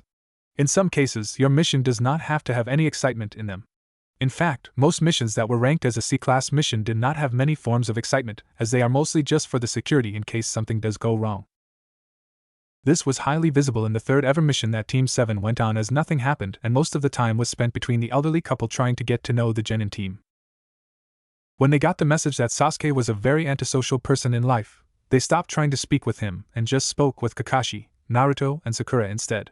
For some strange reason, in the eyes of Sasuke, he was feeling a pang of emotion that he had not felt in a long time. That was the feeling of watching people around him have fun, and yet here he was by himself, although this time it was his own doing, and it was something that Sasuke somewhat regretted. With the unsealing of the client's luggage and waving goodbye, it meant that it was time to say goodbye, and Naruto was the happiest he had ever been whilst on a mission. The clients treated him like a normal kid and he loved it. Since we have to have the mission done by the week, as that is the deadline, it gives us enough time to learn a new chakra control exercise, allowing your jutsus to be even more effective. This is an exercise that should be especially easy for you, Sakura, since you have such great chakra control. What Kakashi decided not to mention was the fact that the only reason Sakura had such good chakra control was because she had so little of the substance. Alright, what you are going to learn today is called water walking. All of Team Kakashi were giddy at the new training exercise because no matter how old you were, walking on water was something that never lost its appeal. Hearing that you could get so good that you might have to fight on water as if it was the land was fuel to the determination of Sasuke and Naruto, hoping to get to that point. Wading in ankle-deep water, Naruto juggled the balance of chakra required, hoping to get this down as soon as possible. Once everyone was in position and ready to carry out their mission's orders, Kakashi used the hands-free radio system to initiate the plan. It was go time, and the bandits that were trying to make some easy money by stealing a few rich kids had no idea what was coming their way as they got swiftly taken out by the flying pieces of metal courtesy of Naruto and Sasuke. Thanks to Naruto finding out that he was actually left-handed compared to the right-handed that he had always been led to believe thanks to Konoha's Ninja Academy, Naruto now had the proper means to control the power behind his throws and make them deadly accurate. This was paramount in the way that the 3 kunai that Naruto had thrown went sailing through the air at speeds that only a Chunin-level ninja would be able to spot, let alone dodge towards his enemy, and sunk into the flesh right in the neck where it would be instant death. Snakes kill, it's survival of the fittest, and I did what needed to be done. Sakura for her part did pretty well at seeing the bodies drop to the ground and quickly ran towards the kids and got them to stop crying as she took control over the situation and issued them towards safety. Jumping down in front of Sakura, both Naruto and Sasuke heard how there was a noise, and then about a minute later rushing towards where the 2 male genin were standing were about roughly 10 bandits. The thing that both shocked and excited Naruto and Sasuke. They were Konoha missing nins. With a look shared between the two, Naruto and Sasuke instantly knew what the other was thinking. Going through hand signs, Naruto and Sasuke called out their respective jutsus. Katan, Gakkaku no Jutsu, Fire Release, Grand Fireball Jutsu, Sasuke shouted as he put his tiger hand sealed hands to his mouth and released an even bigger fireball compared to what his previous best was thanks to his new training in water walking. It was much the same with Naruto, as he definitely did not expect for his wind release ninjutsu to be as powerful as he was. Futon, Fudangan no Jutsu, Wind Release, Air Bullet Jutsu. This was why there was a look of awe on both his and Sasuke's face as they watched their combined masterpiece decimate the enemies. It was unfortunate in the eyes of the genin missing ninjas that there was only 4 people that lived from the fireball that had just claimed the lives of 6 bandits, and with everyone else that survived sustaining fairly significant injuries to all over their bodies. Not being one to not take advantage of a situation that he was in, Naruto charged at from what he could guess was a missing ninja from the Akimichi clan at his fastest speed, since he knew that they traded power for speed and that was what he was trying to use to win his battle. Not wanting to be outdone by someone that he now considered a rival, since Naruto was rapidly growing stronger by the day and was catching up to him, Sasuke launched at his opponent, who coincidentally was a member of the Hyuga clan, and from what Sasuke could tell, he was a branch member, as he had his forehead protector around his forehead, not wanting to display his swastika-shaped Juinjutsu. Finally, I now have someone that I can test my Sharingan on. It's even better that this person is a Hyuga so that I can prove why my bloodline is so much better than their pathetic Byakugan. Closing his eyes for a second so that he could gather up the necessary chakra to turn on his Sharingan, Sasuke opened his eyes to show that the pupils had now changed from an obsidian black to a red backing with a black iris along with 2 tomos in each eye. Shouldn't you activate your Byakugan? Sasuke said with Sharingan eyes as he looked down to the person that he thought had the inferior dojutsu. The sight of raw anger spreading across the face of his opponent was something that made Sasuke instantly know that his Hyuga enemy couldn't actually activate his clan's prized dojutsu. Ha ha ha, you became a missing ninja all because you couldn't unlock some inferior second-rate bloodline? Allow me to show you what someone can do when they have a real dojutsu. Sasuke proudly said as he channeled some chakra into his eyes which made them glow red. Growling in anger at the insult, the 18-year-old genin missing ninja that hailed from the Hyuga clan charged at the lone Uchiha, as he only saw rage as he tried to take down the kid from the opposing clan. With Naruto, for his part, just before he was about to go into battle with the Akimichi, remembered what Choji was like when he got called fat, and went into blind rage until the person that called him fat was not moving. This gave him the clear message not to antagonize his enemy on his weight, as it would make him run on adrenaline, which would make him faster than normal, and since Naruto would be relying on his speed to get the win, he wanted to have every advantage as possible. Looking at the confident, and what some people would call arrogant expression on the face of the Akimichi clan member, Naruto chose to use this in his favor, as in life he was used to being underestimated in his fights and in life in general, only for him to overcome these odds, so that part of the fight was nothing new to Naruto. Using his academy-style cookie-cutter taijutsu, Naruto charged in at his opponent, who looked as if he was going to toy with Naruto. It was then that when the blonde-haired boy got close to him, did he truly realize just who his opponent was. Oh, I'm versing the demon, how wonderful is that? When I kill you and send your rotting corpse back to Konoha, I will be upgraded from a measly C-ranked missing nin and into at least a B-ranked one. The rotund recently turned adult in the eyes of a civilian said menacingly as he dodged the punch coming from Naruto and countered with his own punch, this one though having much more power behind it compared to Naruto's. Dodging the punch from the Akimichi, Naruto saw that he would get nowhere at all against an Akimichi since his punches didn't pack anywhere near as much force as what his enemies did. This was why he pulled out 2 kunais from his kunai holster and held them both in a reverse grip and re-engaged his opponent. Still being cocky at the fact that he thought that there was no way he could lose, the Akimichi kept at his new attack, which was using his Hijitsu, Byuban Baika no Jutsu, Akimichi clan secret jutsu, partial expansion jutsu, using both of his arms to attack Naruto with, as he was lazy and wanting to take the fight seriously since he guessed that it was Naruto's first real fight. Naruto, taking advantage of the sloppy attacking, jammed the kunai in his left hand right into the right forearm of the Akimichi man. To make matters worse for the large man, Naruto was unconsciously channeling wind-natured chakra into the pieces of metal. The slight augmentation of the blade's cutting ability made it so that the whole blade of the kunai went straight through the flesh and in between the 2 bones that made up that Akimichi's right forearm. Howling in pain, the rotund man quickly cancelled his jutsu and brought his arms back to normal size so that he could prepare his next jutsu, which would end the match, as he thought that it was unbeatable thanks to the small space that he and the demon were fighting in thanks to the high cliffs surrounding them. Doing his hand signs despite the immense pain that he was feeling in his right arm, the Akimichi called out the technique that he thought that would end the match.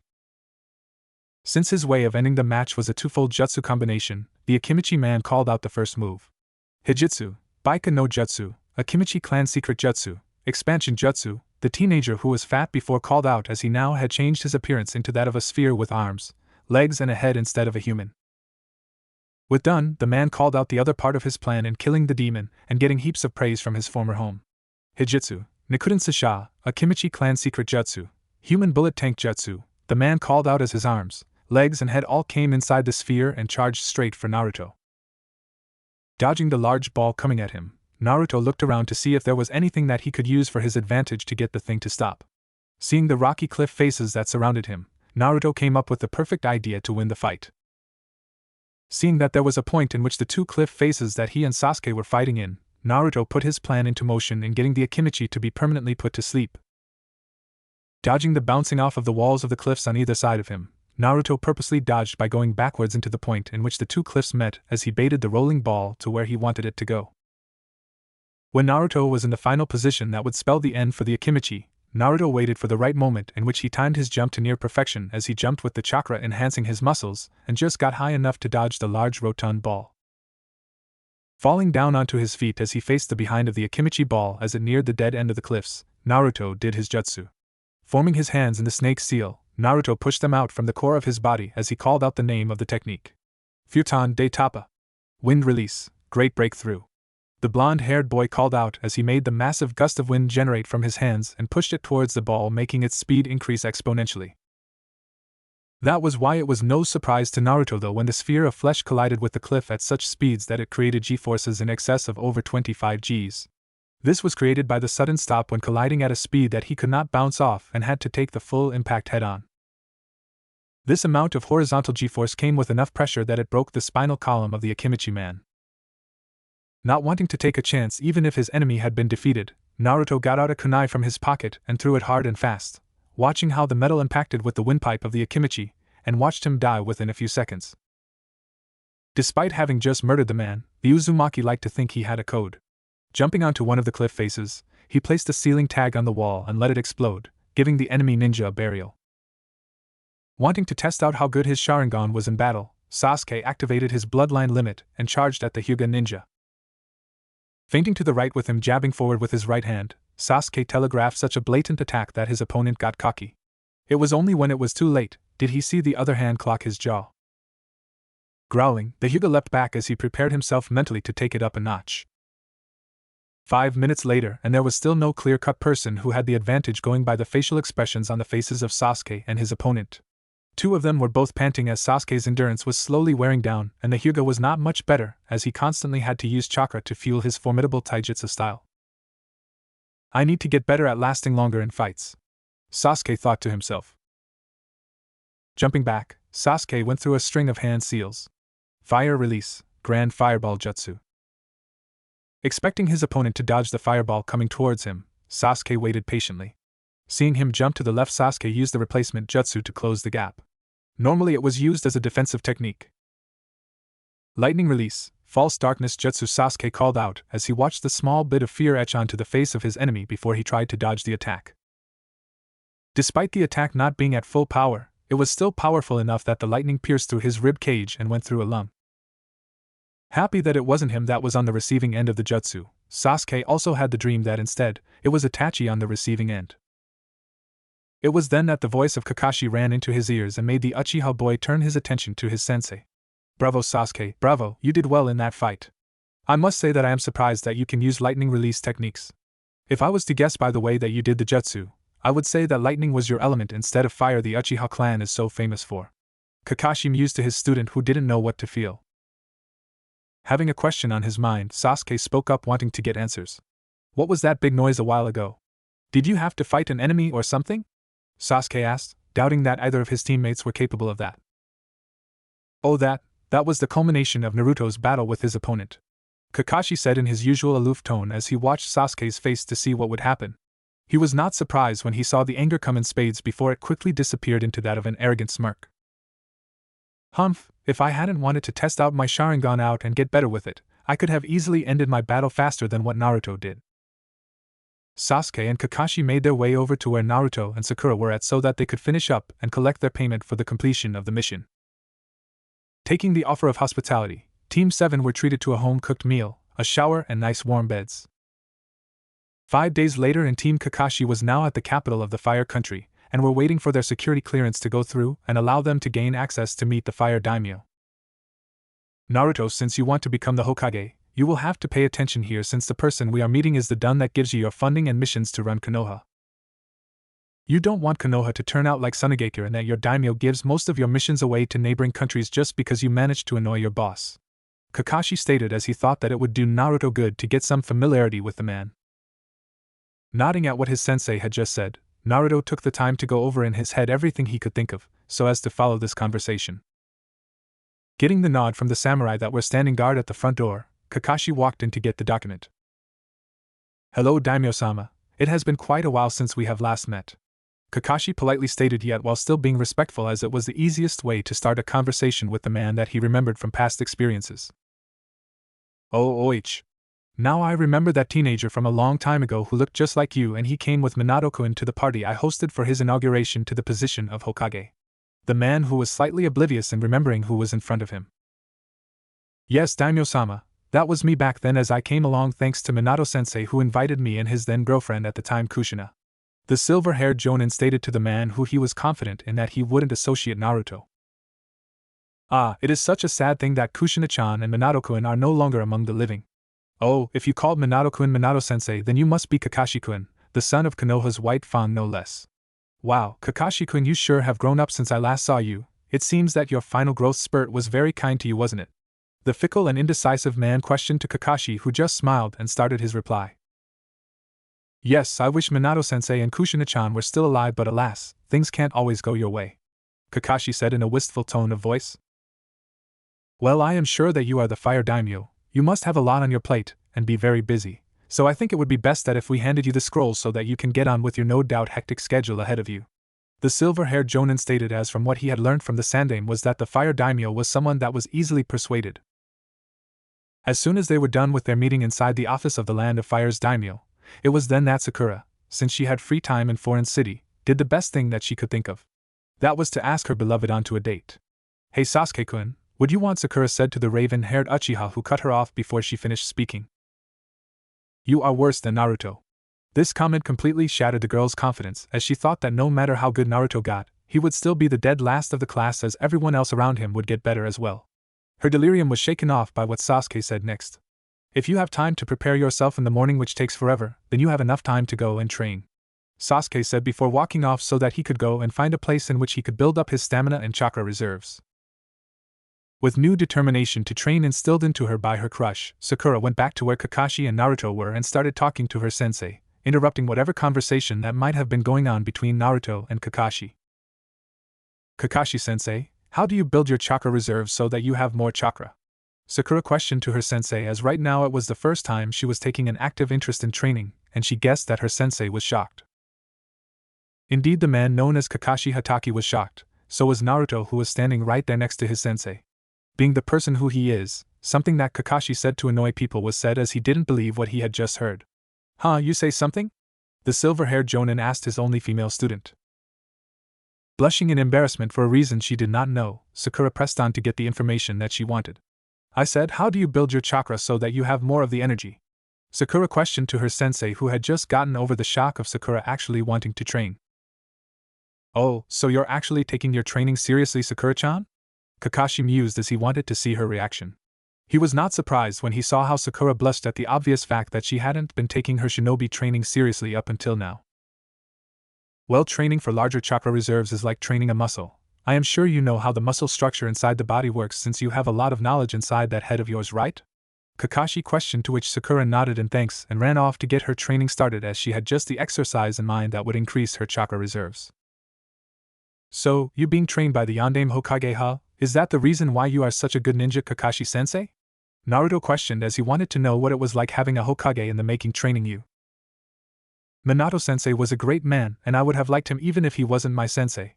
About your question though, it doesn't matter how skilled your teacher is, well, not at your level anyway. Only if you are at the level of Jonin and you want to further your skills, you will need someone with innate knowledge on a subject to get better at it.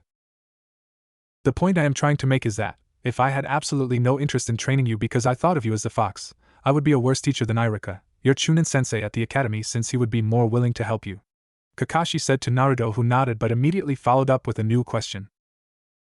"So then is there a specific reason as to why you only train us if we ask you to train us?" Naruto questioned as he remembered that Kakashi had never offered to teach the team anything apart from teamwork from the day that they had first met unless he had specifically asked for help. Unperturbed by Naruto calling him out on his lack of teaching abilities, Kakashi had a reply in store for Naruto that would ease his mind. "There is one thing that you and the rest of your team have to have before I will train you to be better ninjas, and that is the initiative to come to me and ask for some training, or there is no real point in training. You and Sasuke have shown initiative by going out and learning new jutsus, and so forth.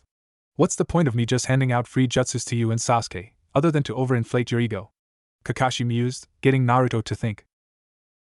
"I could drive all three of you into the ground just like I did with all of the new recruits into ANBU, but you actually have to want to become a better ninja, or otherwise all of the training was in vain and was a waste of my time," Kakashi said to Naruto, who nodded and thanked his sensei for the insight. "Well then, Kakashi-sensei, would you be possibly willing to train me in getting my speed better, because I read a book at the library, and it stated that it was usually the fastest shinobi that won the battle, because what's the point of having a jutsu that the enemy can dodge?" Naruto questioned, as having someone to teach him and solely him was something that Naruto. "Sure," Kakashi said as he put his book in his pocket so that he and Naruto could get down to the meat of their training. "Okay, Naruto, you can stop now. You have done enough to make me impressed," Kakashi said as he felt that Naruto had done enough to earn a Chunin promotion just from that battle strategy at the end there. That was something to think about in the near future as they were coming up, and it would be good to get Sakura out of her fangirl state, and hey, one of his students might even get lucky. Running up to his sensei, Naruto was panting hard as he was struggling to keep consciousness since he had just used a buttload of chakra and was practically out of all of the substance. "So Kakashi-sensei, how did I do just then?" Naruto asked as he wanted feedback so that he could review the fight in his head and find out what to do next time to make him a better shinobi. "Well, you did excellent for a ninja who had just come out of the academy only 5 months ago. A performance like that in a Chunin exam final would normally be enough to become Chunin, although I think the judges might be a little harsh given just who you are," Kakashi bluntly stated as he felt that Naruto needed to learn the reality of the life of a ninja. There were even more things that Kakashi believed that Naruto deserved to know now that he was getting much more mature and could probably handle the news of who his parents were, but since he was not the Hokage, he did not have the right to make that decision.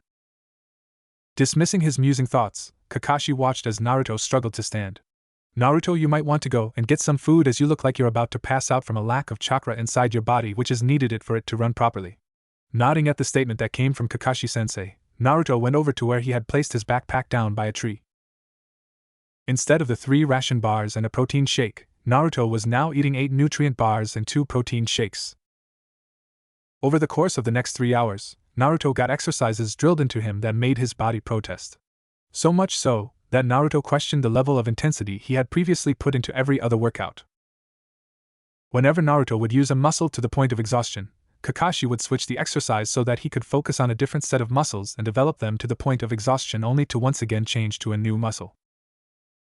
With Naruto absolute drained of all will to move his body even an inch, Kakashi thought that it was high time that he got Naruto started on learning how to detect, dispel, and eventually cast genjutsu. The most important thing that comes to mind where it concerns all forms of genjutsu is that attention to all of the small details is paramount. Kakashi started off his lecture as he watched Naruto groan and get up, walk over to his backpack and pull out a book that was titled Notes for Learning. Getting over the fact that Naruto was taking notes, Kakashi got back into lecture mode, once which he seemed to do fairly often. The reason why attention to detail is so important for genjutsu is twofold. The first being that you need to pay constant attention to your surroundings so that you can spot if something is not what it should be or in case something is out of place, which are the easiest ways to notice if you are caught in a genjutsu. Kakashi said as he watched how Naruto's comprehension skills were great for someone who wasn't a civilian kid who had all of the lessons at school in comprehension. The other reason as to why it is such an important thing is because you need to have that same level of awareness to make sure that nothing is out of the ordinary in the genjutsus that you use so that your enemy is able to realize that they're in a genjutsu and try and break free from them. Kakashi said, to which Naruto wrote down in his book. New heading: Naruto, Breaking Genjutsus. There are 4 main ways to break out of a genjutsu, but we will be only covering 3 of them since the QB inside of your stomach would affect your ability to do the last one. The Sharingan warrior stated, to which Naruto frowned and hoped that the other ways would be good enough to compensate as he tried to make the best out of tough situations. The easiest way to break out of a genjutsu is a way that you will only use at a last resort if all other means fail, okay? While Kakashi formed this statement in the form of a question, Naruto knew enough as this was not a question at all, it was law. Nodding, Naruto prepared himself for whatever it was. The easiest way to break out of a genjutsu is to induce yourself in severe pain that the messages that your nervous system sends to your brain overload the place where your senses meet the brain and break out of the genjutsu that way. This way is probably going to be the easiest way for you thanks to the fact that you have unnatural amounts of chakra at such a young age. This is to send your chakra out in a concentrated wave using the ram hand sign and break all genjutsus in a surrounding area. Kakashi said and waited in case Naruto had a question to ask about combating genjutsu so far. Getting Naruto out of his reverie, Kakashi spoke up. The other main form of having a genjutsu broken is to have someone nearby and have them inject a small amount of their chakra into your pathways to overcome the disturbance in chakra. Kakashi said as he finished his lecture, but not before remembering something that would do well for Naruto to learn. Oh, this is something that would specifically help you, Naruto. It has been said that if someone has full control over the demon inside of them, they are able to use the beast's chakra and inject it into their system to flush out the genjutsu. The silver-haired Jonin lectured, to which Naruto looked fascinated and was wondering how he would manage to gain control over the QB no Kitsune. Now Naruto put the book down as this next lesson has no theoretical part to it whatsoever. The masked ninja said to Naruto, to which the blonde-haired boy nodded and looked at his sensei to see what the next lesson he was going to learn was. What you will now learn is how to use your chakra to expand out of your body and get rid of all nearby genjutsus. Now what you need to do is just gather 5 shadow clones worth of chakra and expel that out in all directions from your body. Kakashi lectured to his student.